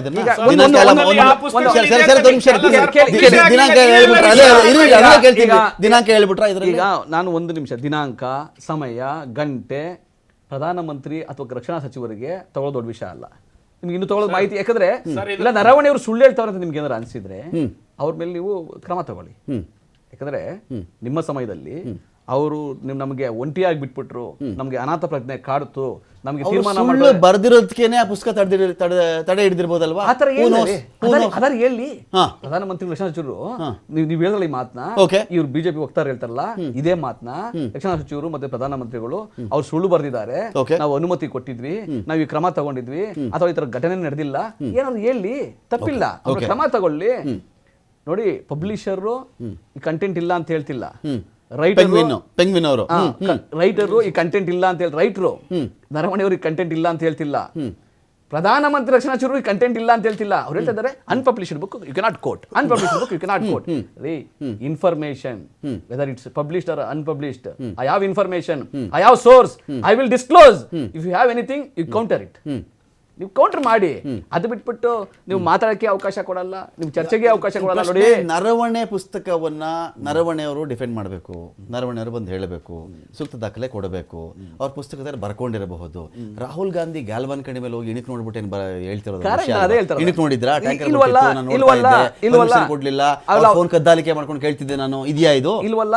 ಮತ್ತೆ ಅವ್ರು ಹೇಳ್ತಾ ಇರೋದು I have source, this is the book. Okay, ಅವ್ರು ಯಾರು ರೈಟರ್ ಡಿನೇ ಮಾಡಿಲ್ಲ, ಪಬ್ಲಿಷರ್ ಡಿನೇ ಮಾಡಿಲ್ಲ, ಕಂಟೆಂಟ್ ಇಲ್ಲ ಅಂತ ಡಿನೇ ಮಾಡಿಲ್ಲ, ಪ್ರೈಮ್ ಮಿನಿಸ್ಟರ್ ಡಿನೇ ಮಾಡಿಲ್ಲ, ರಕ್ಷಣಾ ಸಚಿವರು ಡಿನೇ ಮಾಡಿಲ್ಲ. ಒಂದು ಡಿಬೇಟ್ಗೆ ಎದುರು ಕೇಳೋದು ಯಾಕ್ರಿ ಇಲ್ಲಿ? What ever it may be, Naravane ಅವರಿಗೆ ನೀವು ಸಮನ್ ಮಾಡಿ, ಕರ್ಸಿ, ಸಮನ್ ಮಾಡಿ, ನರವಣೆ ಸಮನ್ ಕೊಡಿ, ಪಾರ್ಲಿಮೆಂಟ್ ಕರ್ಸಿ, ಉತ್ತರ ಕೊಡಿಸಿ. ಕರ್ಸಿ, ತಪ್ಪು ಬರ್ದಿದ್ರಾ ಅವ್ರಿಗೆ ವಾಗ್ದಂಡನೆ ಮಾಡಿ, ಚೀಮಾರಿ ಹಾಕಿ, ಅವರಿಗೆ ಸದನದಲ್ಲಿ ಕರೆದ್ಬಿಟ್ಟು ಚೀಮಾರಿ, ಕ್ರಮ ತಗೊಳ್ಳಿ. ತಪ್ಪು ಬರೆದು ದೇಶದ ಬಗ್ಗೆ, ಎರಡು ದೇಶದ ವಿದ್ಯಮಾನಗಳಿಗೆ, ಸೈನಿಕರಿಗೆ ಸಂಬಂಧಪಟ್ಟಂತೆ ಅಂತ ಏನು ಮಾಡದೆ ಇದೇನು, ಇವ್ರು ನಾಚೆ ಕಳಿಸ್ಬಿಡಿ, ಅವ್ರು ನಾಚೆ ಕಳಿಸ್ಬಿಡಿ ಅಂತ. ಸರಿ, ಈಗ ನರವಣೆ ಏನಿದಾರಲ್ವಾ, ಅವ್ರ ಬುಕ್ ಅನ್ಪಬ್ಲಿಷ್ ಆಗಿದೆ. ಪೆಂಗ್ವಿನ್ ಒಂದು ಏನು ಪ್ರಕಾಶನ ಸಂಸ್ಥೆ ಅವ್ರ ವೆಬ್ಸೈಟ್ ಅಲ್ಲಿ ಸಹಿತ ಇದನ್ನ ಯಾವುದೇ ರೀತಿಯಾಗಿ ನಾವು ಇನ್ನೂ ಪಬ್ಲಿಷ್ ಮಾಡ್ಲಿಲ್ಲ ಅಂತ ಹೇಳ್ಕೊಂಡಿದೆ. ಅದಾಗ್ಲೂ ಕೂಡ ಇವರು ಯಾವುದೋ ಅಭಿವೃದ್ಧಿ ಪರವಾಗಿ ಚರ್ಚೆ ಮಾಡೋದು ಬಿಟ್ಟು ಇವ್ರು ಯಾವ್ದೋ ಒಂದು ಬುಕ್ ತಗೊಂಡ್ ಇನ್ನೊಂದ್ ದಿವಸ ಮತ್ತೊಂದು ಯಾವ್ದೋ ಒಂದು ಬುಕ್ ತಗೊಂಡ್ಬರ್ತಾರೆ. ಅಭಿವೃದ್ಧಿ ಅಂದ್ರೆ ಅಭಿವೃದ್ಧಿ ಬಗ್ಗೆ ಚರ್ಚೆ ಮಾಡೋದು, ಇನ್ನೊಂದ್ ಯಾವ್ದೋ ಒಂದು ಅಸ್ತಿತ್ವ ಉಳಿಸ್ಲಿಕ್ಕೋಸ್ಕರ ಅದ್ ಮಾಡ್ತಿರ್ತಕ್ಕಂಥದ್ದು ಯಾರು? ರಾಹುಲ್ ಗಾಂಧಿ ಅವರು. ಇವತ್ತಿನ ದಿವಸ ಇವರು ಇಡೀ ನಮ್ಮ ದೇಶ ಕಾಮಿಡಿ ಪೀಸ್ ಅಂತ ಹೇಳಿದೆ ರಾಹುಲ್ ಗಾಂಧಿ ಅವ್ರನ್ನ. ನೀವು ತಿಳ್ಕೊಂಡಿರ್ಬೋದು, ಕೆಲವೊಂದು ಏನು ಪೊಟೆಟೊ ಹಾಕಿ ಚಿನ್ನ ತೆಗೆದಂತ ರಾಹುಲ್ ಗಾಂಧಿ ಅವರು ಖಾಲಿ ಪುಸ್ತಕ ಅದು ಸರ್, ಖಾಲಿ ಡಬ್ಬಿ ಅದು, ಏನೂ ಇಲ್ಲ. ನಿಮ್ಮ ಸೋಷಿಯಲ್ ಮೀಡಿಯಾದಲ್ಲಿ ಸಾಕಷ್ಟು ನೋಡಿ ಬಂದಂತ ಸಂದರ್ಭದಲ್ಲಿ ಖಾಲಿ ಪುಸ್ತಕ ಇದೆ. ಅದು ಸುಮ್ನೆ ಪೋಸ್ಟ್ ಕೊಡ್ಲಿಕ್ಕೋಸ್ಕರ ಅಷ್ಟೇ ಹೋಗ್ತಾ ಇರೋದು. ಕಾನ್ಸ್ಟಿಟ್ಯೂಷನಲ್ ಬುಕ್ ಹಿಡ್ಕೊಂಡ್ರು, ಅದು ಒಳಗಡೆ ಏನು ಇರ್ಲಿಲ್ಲ. ಇದೇ ರೀತಿಯಾಗಿ ಇವರು ಹೈಡ್ರಾಮಾ ಮಾಡೋದು ಒಂದೇ ಉದ್ದೇಶ ಅಷ್ಟೇ ಬಿಟ್ರೆ ರಾಹುಲ್ ಗಾಂಧಿ ಅವರದ್ದು ನಮ್ಮ ಅಸ್ಮಿತೆಯ ಬಗ್ಗೆ ಭಾವನೆಗೆ ಧಕ್ಕೆ ಬರುವ ಒಂದಷ್ಟು ಹೇಳಿಕೆಗಳನ್ನ ನೀಡಿ ಜನರ ಹಾದಿ ತಪ್ಪಿಸ್ಲಿಕ್ಕೆ ಅಷ್ಟೇ ಆ ವೇದಿಕೆಯನ್ನು ಉಪಯೋಗಿಸ್ಕೊಂಡಿದ್ದಾರೆ ವಿನಃ ಬೇರೆ ಯಾವುದೇ ಕಾರಣಕ್ಕೆ ಅವರು ಆ ರೀತಿಯಾಗಿ ಸಂಸದರು ಅನಿಸ್ತಾ ಇಲ್ಲ. ರಾಹುಲ್ ಗಾಂಧಿ ಸದನದಲ್ಲಿ ಯಾವತ್ತೂ ಮಾತಾಡಬಾರ್ದು. ಇನ್ನ ಅವ್ರು ಅಭಿವೃದ್ಧಿ ಬಗ್ಗೆ ಚರ್ಚೆ ಮಾಡ್ಲಿ. ನೀವು ಅಲ್ಲಿ ಒಂದು ಕಾನೂನಾತ್ಮಕ ಒಂದು ವ್ಯವಸ್ಥೆ ಇರುತ್ತಲ್ಲ, ಅದರ ಅಂಡರ್ ಅಲ್ಲಿ ಚರ್ಚೆ ಮಾಡ್ಲಿ. ನೀವು ಯಾವ್ದೋ ಜೀರೋ ಸೆಷನ್ ರಾಹುಲ್ ಗಾಂಧಿ ಏನ್ ಮಾತಾಡಬೇಕು ಅಂತ ಬಿಜೆಪಿ ಡಿಸೈಡ್ ಮಾಡುತ್ತೆ. ಇಲ್ಲ ಸ್ಕ್ರಿಪ್ಟ್ ಕೊಡ್ತೀರಾ ಅವ್ರಿಗೆ, ಅಲ್ಲಿ ನಮ್ಗೆ ಅಪ್ರಿಯವಾದ ಸತ್ಯ ಹೇಳ್ಬೇಡಿ, ಅಹಿತಕರವಾದ ಮಾತಾಡಬೇಡಿ, ಮುಜುಗರದ ಮಾತುಗಳನ್ನ ಆಡಬೇಡಿ. ಅಲ್ಲಿಯ ಒಂದು ಏನು ಚೌಕಟ್ಟಿರತ್ತಲ್ಲ, ಆ ಚೌಕಟ್ಟಿನಲ್ಲಿ ಅಡಿಯಲ್ಲಿ ಮಾತಾಡ್ಬೇಕಾಗತ್ತೆ. ಈಗ ನೋಡಿ, ನಾವು ವಿಧಾನಸಭೆಯಲ್ಲಿ ಜೀರೋ ನಟರಾಜ್ ಗೌಡ ಹೇಳ್ತಿದ್ರಪ್ಪ, ಅಮೆರಿಕಾದ ರೈತರಿಗೆ ಹಾನಿ ಆಗುತ್ತೆ ಅಂದ್ರೆ ನೀವು ಅದಕ್ಕೆ ಉತ್ತರನೇ ಕೊಡ್ಲಿಲ್ಲ ನೋಡಿ, ಅವ್ರ ನಾಚನೆ ಹಾಕಿ ಅಂತಿದ್ರಿ ನೀವು. ಇದಕ್ಕೆ ಏನ್ ಮಾಡ್ಬೇಕು ಈಗ ಅವರು? ಸರ್, ನಾನು ಹೇಳ್ತಾ ಇರೋದು ವಿಷಯಗಳು ಯಾವ್ದ್ರ ಬಗ್ಗೆ ಚರ್ಚೆ ಆಗ್ಬೇಕು, ಅಲ್ಲಿ ಸಫಲತೆ ಕಾಣ್ಬೇಕು ಅಂತ ಹೇಳಿದ್ರೆ, ಈಗ ನೀವು ಇಷ್ಟೆಲ್ಲ ಜನರ ತೆರಿಗೆ ಹಣದಿಂದ ನಾವು ಅಲ್ಲಿ ಸೆಷನ್ ನಡೆಸ್ತಾ ಇರೋದಂತ ಸಂದರ್ಭದಲ್ಲಿ ನೀವು ಯಾವುದೋ ಒಂದು ಬುಕ್ಕಿನ ಬಗ್ಗೆ, ಅದು ಏನು ಅಂತಂದ್ರೆ ಇಲ್ಲಿಯ ನರವಣೆ ಅವರು ಮೇಲಧಿಕಾರಿ ಅದಕ್ಕೆ ಪಬ್ಲಿಷ್ ಮಾಡಬಾರ್ದು, ಈ ಅತಿ ಸೂಕ್ಷ್ಮ ವಿಷಯಗಳಿದೆ ಇದರಲ್ಲಿ, ಗಡಿಭಾಗದ್ದಿರ್ಬೋದು, ಏನೋ ಒಂದಷ್ಟು ವಿಷಯ ಇರ್ಬೋದು, ಅಸತ್ಯ ಇರ್ಬೋದು, ನಿಮ್ಗೆ ತಿಳಿದಿಲ್ಲ ಅದು. ಆ ಬುಕ್ ಅನ್ನ ಇವರು ಹೋಗ್ಬಿಟ್ಟು ಅಲ್ಲಿ ಅಸತ್ಯವ ಅಪ್ರಿಯವಾದ ಸತ್ಯವ ಅಂತ, ಅದೇ ಅಸತ್ಯವ ಅಪ್ರಿಯವಾದ ಸತ್ಯವ ಅಂತ ಆ ವಿಷಯದ ಬಗ್ಗೆ ನಮಗೂ ಸಮಗ್ರವಾದ ಮಾಹಿತಿ ಇಲ್ಲ. ಈಗ ಕಾಂಗ್ರೆಸ್ ಸುಖ ಸುಮ್ಮನೆ ಅದ್ರ ಬಗ್ಗೆ ನಮಗೂ ಮಾಹಿತಿ ಇಲ್ಲ, ಅವರಿಗೂ ಮಾಹಿತಿ ಇಲ್ಲ, ಯಾರಿಗೂ ಮಾಹಿತಿ ಇಲ್ಲ ಸಂದರ್ಭದಲ್ಲಿ ಈ ತರ ದೃಶ್ಯ ಮಾಧ್ಯಮದಲ್ಲಿ ನಾವು ಬೇರೆ ರೀತಿಯಾಗಿ ಮೆಸೇಜ್ ಹೋಗಬಾರ್ದು ಅಂತ ಹೇಳೋ ದೃಷ್ಟಿಯಿಂದ ಹೇಳ್ತಾ ಇರ್ತೀನಿ ಅಷ್ಟೇ. ಅಖಾಡ ಬಿಗ್ ಫೈಟ್ ವಿಶೇಷ ಮತ್ತೆ ಮುಂದುವರಿಸ್ತಾ ಇದ್ದೀನಿ. ರವೀಶ್ ಅವರೇ, ಈಗ ಇಂಥ ವಿಚಾರಗಳಿಗೆ ಬಂದಾಗ ಈಗ ರಾಹುಲ್ ಗಾಂಧಿ ಮೇಲೆ ಈ ಥರದೊಂದೇನೋ ಸೂಚನೆ ಹೊರಡಿಸ್ತಾ ಇದ್ದಾರೆ. ಅವ್ರು ನಾಚೆ ಹಾಕ್ಬಿಡಿ, ದೇಶ ವಿರೋಧಿ ಕೆಲಸ ಮಾಡ್ತಾ ಇದ್ದಾರೆ, ಆಲ್ಮೋಸ್ಟ್ ದೇಶದ್ರೋಹದ ಥರ ಟ್ರೀಟ್ ಮಾಡ್ತಿದ್ದಾರೆ. ಎಲ್ಲ ಹೊರದೇಶಗಳಿಗೆ ಹೋಗೋದು, ನಮ್ಮ ದೇಶದ ಅಪಪ್ರಚಾರ ಮಾಡೋದು ಅಂತೇಳಿ. ರಾಹುಲ್ ಇದನ್ನು ಮಾಡೇ ಇಲ್ಲ ಅಂತ ನಾವು ಹೇಳಬಹುದಾ?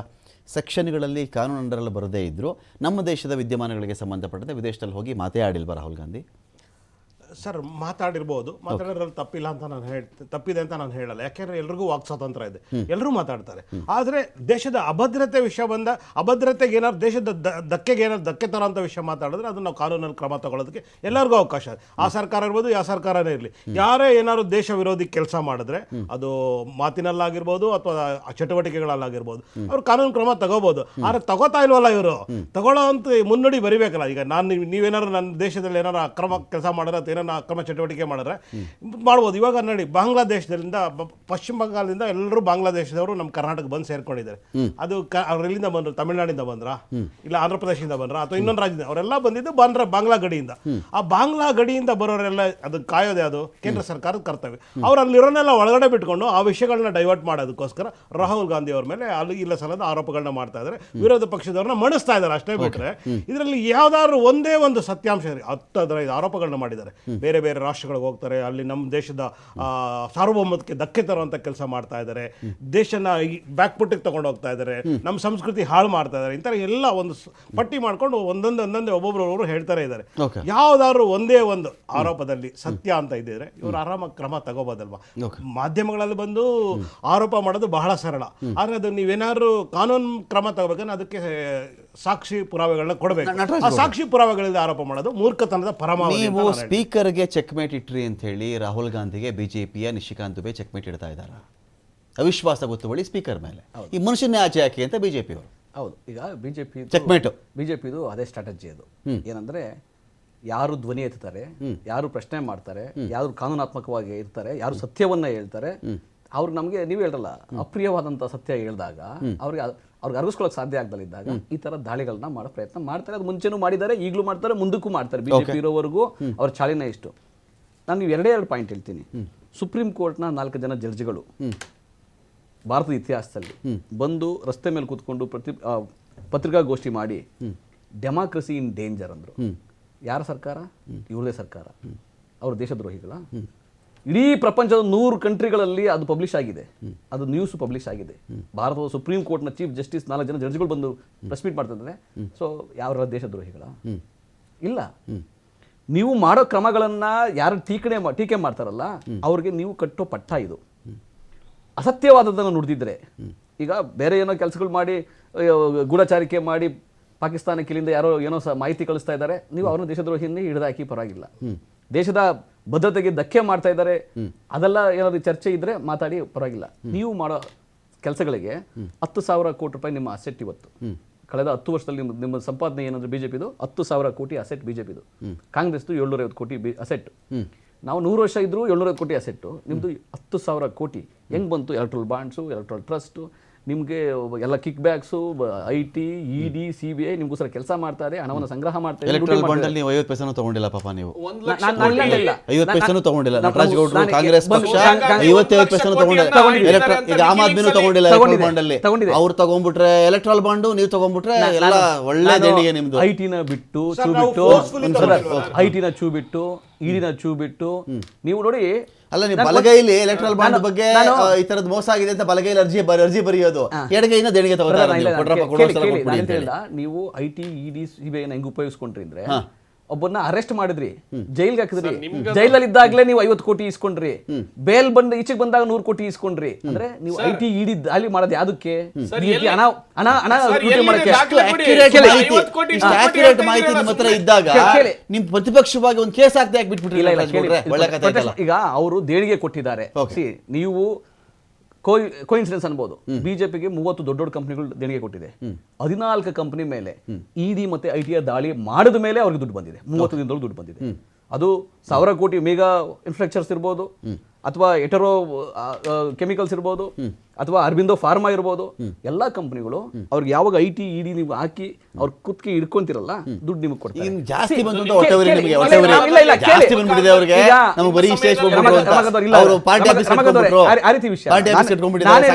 ನಾವ್ ಹೇಳ್ತೀವಿ. ಈ ತರ ಪ್ರಶ್ನೆ ನಿಮಗೆ ಎಕ್ಸ್ಪೋಸ್ ಮಾಡಿದಾಗ ರಾಹುಲ್ ಗಾಂಧಿ ಅವರು ಇದ್ರ ಬಗ್ಗೆ ಎಲೆಕ್ಟ್ರಲ್ ಬಾಂಡ್ಸ್ ವಿರುದ್ಧ ಹೋರಾಟ ಮಾಡಿದ್ರು, ಭೂಸ್ವಾಧೀನ ಕಾಯ್ದೆ ವಿರುದ್ಧ ಹೋರಾಟ ಮಾಡಿದ್ರು, 3 ಕೃಷಿ ಕಾಯ್ದೆ ವಿರುದ್ಧ ಹೋರಾಟ ಮಾಡಿದ್ರು. ಇವತ್ತು Indo-US ಡೀಲ್ ನ ಇಂಪ್ಲಿಮೆಂಟ್ ಆಗಕ್ಕೆ ನಾವು ಬಿಡೋದಿಲ್ಲ.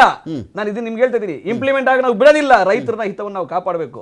ಅಲ್ಲಿಂದ ಮುಕ್ತ ಮಾರುಕಟ್ಟೆ ಓಪನ್ ಮಾಡಿ ಝೀರೋ ಟ್ಯಾಕ್ಸ್ ಮಾಡಿ ನಾವು ಇಂಪೋರ್ಟ್ ಮಾಡ್ಕೊಳ್ಳೋಕೆ ಬಿಡೋದಿಲ್ಲ. ಇದು ಹೋರಾಟ. ವಾಪಸ್ ಹೋಗ್ತಾರಲ್ಲ ಅದಕ್ಕೆ ಭಯ ಅವ್ರಿಗೆ. ಬಿಡಿ, ಇದು ರಾಹುಲ್ ಗಾಂಧಿ ಅಂತಾನೂ ಬೇಡ, ನಟರಾಜ್ ಗೌಡ್ರು ಅಂತಾನೂ ಬೇಡ, ಕಾಂಗ್ರೆಸ್ ಬಿಜೆಪಿ ಅಂತಾನೂ ಬೇಡ. ಒಂದು ವೇಳೆ ಭಾರತಕ್ಕೆ ಅಮೆರಿಕದ ಕೃಷಿ ಅಥವಾ ಹೈನು ಉತ್ಪನ್ನಗಳು ಒಂದು ವೇಳೆ ಒಳಗಡೆ ಬರುವುದಾದರೆ ನಿಮ್ಗನ್ಸುತ್ತಾ? ನೀವು ಬಹುಶಃ ನಿಮ್ಮ ಕಡೆಯವರು ಕೃಷಿಕರು ಇರ್ತಾರೆ, ರೈತರು ಇರ್ತಾರೆ, ಅವ್ರ ಗಮನದಲ್ಲಿ ಇಟ್ಕೊಂಡು ಮಾತಾಡಿ. ಒಂದು ವೇಳೆ ಬಂದುಬಿಟ್ರೆ ನಮ್ಮ ರೈತರ ಗತಿ ಏನು? ನಮ್ಮ ರೈತರಿಗೆ ನಿಜ ಹೇಳ್ಬಿಡಿ, ನನಗೆ ಕಾಂಗ್ರೆಸ್ಸು ಬೇಡ, ರಾಹುಲ್ ಗಾಂಧಿ ಬೇಡ, ಏನೂ ಬೇಡ.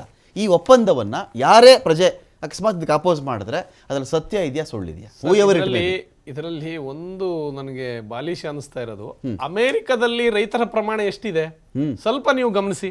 ಓಕೆ, ನಮ್ಮ 1% ಅಷ್ಟು ರೈತರು ಅಲ್ಲಿ ಬೆಳೀತಾ ಇಲ್ಲ ಯಾವುದೇ ಇದನ್ನ. ಅರ್ಥ ಮಾಡ್ಕೊಳ್ಳಿ. ಏನೇ ಇದ್ರೂ ನಮ್ಮ ಮೇಲೆ ಅಮೆರಿಕ ಆಗಿರ್ಬೋದು, ಇವತ್ತಿನ ದಿವಸ ದುಬೈ ಆಗಿರ್ಬೋದು, ನಮ್ಮ ಮೇಲೆ ಅವಲಂಬಿತ ಆಗಿದೆ. ನಾವಿಲ್ಲಿರುವ ಫ್ರೂಟ್ಸ್ ಆಗಿರ್ಬೋದು, ತರಕಾರಿಗಳಾಗಿರ್ಬೋದು, ಇಲ್ಲಿಂದ ಹೋಗುತ್ತೆ ವಿನಃ ಅಲ್ಲಿಂದ ಬರ್ತಾ ಇಲ್ಲ. ನಾವು ಯಾಕೆ ತಪ್ಪನ್ನ ಜನರಿಗೆ ಹೇಳ್ಬೇಕು ಅಂತ. ಶರತ್ ಅವರೇ, ನಾನು ಅಮೆರಿಕದಲ್ಲಿ ಕೇಳಿಸ್ಕೊಳ್ಳಿ, ಅಮೆರಿಕದಲ್ಲಿ ಭಾರತದ 3 ಪಟ್ಟು ವಿಸ್ತೀರ್ಣ ಇರತಕ್ಕಂಥ ದೇಶ ಅಮೆರಿಕ. ಕೇಳಿಸ್ಕೊಳ್ಳಿ, ಪೂರ್ತಿ ಕೇಳಿಸ್ಕೊಂಬಿಡಿ. ಆಯ್ತು. ಒಂದು ಕಡೆ ನೀವು ವಿಮಾನ ಹತ್ತಿ ಇಲ್ಲಿ 7 ಗಂಟೆ ಅಂತ ನೋಡ್ಕೊಳ್ಳಿ, ಸುಮಾರು ಗಂಟೆಗಳು ಪ್ರಯಾಣ ಮಾಡಿ ಒಂದು 5 ಗಂಟೆ ಟ್ರಾವೆಲ್ ಮಾಡಿ ಇನ್ನೊಂದು ಕಡೆ ಹೋದ್ರೆ ಅಲ್ಲೂ 7 ಗಂಟೆನೇ ತೋರಿಸ್ತಾ ಇರ್ತದೆ. ಅಲ್ಲಿನಲ್ಲ ಕಾಲಮಾನ, ಅಷ್ಟು ದೊಡ್ಡ ದೇಶ ಅದು. ಅರ್ಥ ಆಯ್ತಾ ನಿಮಗೆ? ಆ ಭೂಭಾಗದಲ್ಲಿ ಸುಮ್ಮನೆ ಬಿಟ್ಟಿಲ್ಲ ಅಮೆರಿಕ. ಪ್ರಾಕೃತಿಕ ಸಂಪನ್ಮೂಲ ಬಿಟ್ಟುಬಿಟ್ರೆ ಇನ್ನೆಲ್ಲರೂ ಸಾವಿರಾರು ಎಕರೆ ಕೃಷಿ ಮಾಡ್ತಾರಲ್ಲಿ.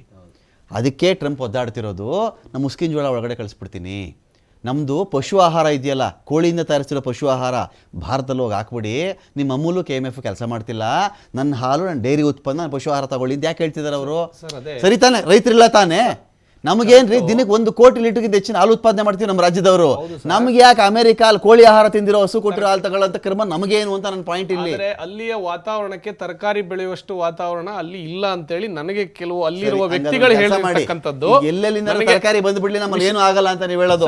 ಈಗ ಇದು ಶುರು ಆಗೋಯ್ತಾ? ನೋಡಿ, ಒಪ್ಪಂದ ಮಾಡ್ಕೊಂಡ ಮೇಲೆ ಅಮೆರಿಕಾದಲ್ಲಿ ಯಾರು ರೈತರೇ ಇಲ್ಲ, ಅಲ್ಲಿ ಏನ್ ತರಕಾರಿ ಇಲ್ಲ, ಹಣ್ಣುಗಳಿಲ್ಲ ಅಂತ ಇದು ಶುರು ಇವಾಗ ಸೇರಿ. ಸರ್, ಅಲ್ಲಿ ನಾನು ಕೆಲವು ಮಾಹಿತಿಗಳ ಪ್ರಕಾರ ಅಲ್ಲಿ ಬೆಳೆದಿರುವ ರೈತರು ಏನ್ ಬೆಳೆದಿರ್ತಕ್ಕಂಥದ್ದು ಅಲ್ಲಿಗೆ ಸರಬರಾಜು ಆಗಿರೋದು ಕೇಳಿದೀನಿ ವಿಷಯಗಳನ್ನ. ಅಲ್ಲಿ ಆಗಿ ನಂತರದಲ್ಲಿ ಬರುವಷ್ಟು ಹೆಚ್ಚಿನ ಉತ್ಪನ್ನಗಳು ಬೆಳೆಯೋದಿಲ್ಲ ಹೇಳಿ ಅನ್ಕೊಂಡಿದೀನಿ ನನ್ನ ಒಂದು ಇದರಲ್ಲಿ ವ್ಯಾಪ್ತಿಯಲ್ಲಿ. ಬಿಟ್ರೆ ಅಲ್ಲಿ ಜಾಸ್ತಿಯಾಗಿ ಇಲ್ಲಿ ಏನು ಬೆಲೆಗಳ ವ್ಯತ್ಯಾಸ ಆಗುವಷ್ಟು ಇಲ್ಲಿ ಇದೇ ನಿಜ ಅಂತ ಅನ್ಕೊಂಬೋಣ ಶರತ್. ಫಾರ್ ಆರ್ಗ್ಯುಮೆಂಟ್ ಸೇಕ್ ಶರತ್, ನಿಮ್ಗೆ ಕೇಳ್ಬಿಡ್ತೀನಿ ನಾನು, ಇದೇ ನಿಜ ಆಗ್ಬಿಟ್ರೆ ಇಷ್ಟು ವರ್ಷಗಳ ಕಾಲ ಅಮೆರಿಕದ ಕೃಷಿ ಉತ್ಪನ್ನಗಳನ್ನ ಇನ್ಕ್ಲೂಡಿಂಗ್ ನರೇಂದ್ರ ಮೋದಿ ಅವರ ಗವರ್ಮೆಂಟು ಯಾಕೆ ತಡೆದಿತ್ತು ಹಂಗಾದ್ರೆ? ಇದೇ ನಿಜ ಅಪ್ಪ. ಈಗ ಅಮೆರಿಕದ ರೈತರಿಲ್ಲ, ಗತಿ ಇಲ್ಲ, ಅವ್ರು ಬೆಳೆಯೇ ಬೆಳೆದಿಲ್ಲ, ತರಕಾರಿ ಬಿತ್ತನೆ ಮಾಡೋಕ್ಕೆ ಅವ್ರಿಗೆ ಬರಲ್ಲ, ಹಣ್ಣುಗಳು ಬೆಳೆಯಕ್ಕೆ, ಇದೇ ನಿಜ ಒಪ್ಕೊಂಡ್ಬಿಡೋಣ. 12 ವರ್ಷಗಳ ಕಾಲ ಇದನ್ನ ಯಾಕೆ ತಡೆದಿದ್ರು? ವೆನಿಜುವೆಲಾ ಆಯಿಲ್ ನೀನು ತಗೋಬೇಕು ಅಂತ ಇಂಡಿಯಾ ಮೇಲೆ ಪ್ರೆಷರ್ ಮಾಡೋ ಮಟ್ಟಕ್ಕೆ ಟ್ರಂಪ್ ಹೇಗೆ ಬಂದಿದ್ದು? ಇದೆರಡಲ್ಲ ಅದರ ಒಂದು ಮಾತ್ರ ನಿಜ ಇರಕ್ಕೆ ಸಾಧ್ಯ, ಎರಡೂ ನಿಜ ಇರಕ್ಕೆ ಸಾಧ್ಯ ಇಲ್ಲ ಇದರಲ್ಲಿ.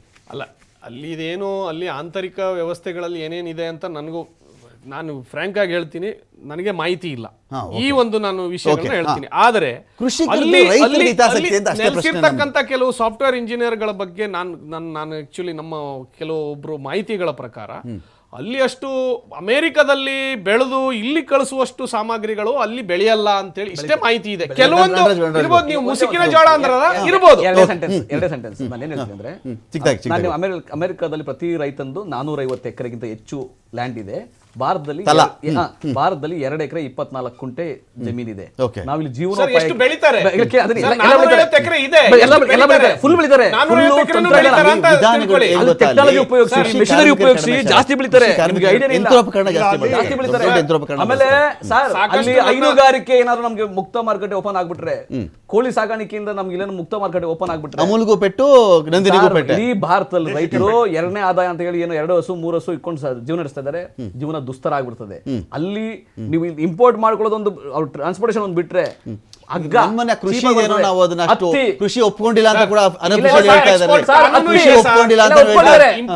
ಮಹಾರಾಷ್ಟ್ರ ಹತ್ತಿಗೆ ತೊಂದರೆ ಆಗುತ್ತೆ, ಜಮ್ಮು ಕಾಶ್ಮೀರ ಹರಿಯಾಣ ಹಿಮಾಚಲ ಪ್ರದೇಶಕ್ಕೆ ಆಪಲ್ ತೊಂದರೆ ಆಗುತ್ತೆ. ಅಂದ್ರೆ ರೈತರು ಕಂಗಾಲಾಗಿ ಹೋಗ್ಬಿಡ್ತಾರೆ.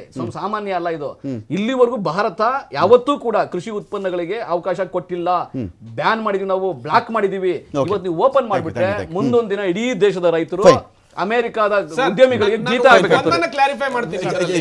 ಟೈಮ್ ಅಭದ್ರತೆ ಯಾಕೆ ನಮ್ಮಲ್ಲಿ ಜಾಸ್ತಿ ಥ್ಯಾಂಕ್ ಯು ಶರತ್. BJP ಬನ್ನಿ ಇನ್ನೊಂದು ಡಿಬೇಟ್ ಮಾಡಿ ಸರ್, ಬಂಡವಾಳಶಾಹಿಗಳ ಬನ್ನಿ ನಮ್ಮ ಡಿಬೇಟಿಗೆ ಬನ್ನಿ. BJP ಬಂಡವಾಳಶಾಹಿಗಳ ರವೀಶ್ ಥ್ಯಾಂಕ್ ಯು ರವೀಶ್ ಅವರೇ, 1% ಥ್ಯಾಂಕ್ ಯು ನಟರಾಜ್ ಗೌಡ್ರೆ, ಥ್ಯಾಂಕ್ ಯು ಶರತ್ ಅವರೇ. ಅಂದರೆ ಏನಾಗುತ್ತೆ, ರಾಹುಲ್ ಗಾಂಧಿ ವಿರುದ್ಧವಾಗಿ ಈ ಥರದೊಂದು ವಾಸ್ತವಿಕ ನಿಲುವಳಿಯನ್ನು ಮಂಡಿಸಿದ್ದಾರಲ್ಲ, ಇದು ಆಗಬೇಕು. ಏಕೆಂದರೆ ಒನ್ಸ್ ಫಾರ್ ಆಲ್ ಕಟ್ಟ ಕಡೆಗೆ ಇದು ಇತ್ಯರ್ಥ ಆಗಿಬಿಡಲಿ ಈ ಸಲ. ರಾಹುಲ್ ಗಾಂಧಿ ದೇಶ ವಿರೋಧಿ ಕೆಲಸಗಳು ಈ ದೇಶದಲ್ಲಿ ಪ್ರೂವ್ ಆಗಬೇಕು. ಕಾನೂನಾತ್ಮಕವಾಗಿಯೂ ಕೂಡ BJP ಹೋರಾಟವನ್ನು ಮಾಡಲಿ, ಸದನದಲ್ಲಿಯೂ ಹೋರಾಟ ಮಾಡಲಿ. ಇದಕ್ಕೆ ರಾಹುಲ್ ಸ್ಪಷ್ಟೀಕರಣ ಕೂಡ ಕೇಳಬೇಕು. ಗೊತ್ತುವಳಿ ಎಲ್ಲ ಮಂಡಿಸಬೇಕಾದ್ರೆ ಒಂದು ವೇಳೆ ರಾಹುಲ್ಗೆ ಅವಕಾಶ ಕೊಟ್ಟರೆ ಅವರು ಮಾತನಾಡಬಹುದೇನೋ. ಆ ಬೆಳವಣಿಗೆಗಳಾಗಲಿ ಅಂತ ಹೇಳ್ತಾ ಡಿಬೇಟ್ ಮುಗಿಸ್ತಾ ಇದ್ದೀನಿ. ನಮಸ್ಕಾರ.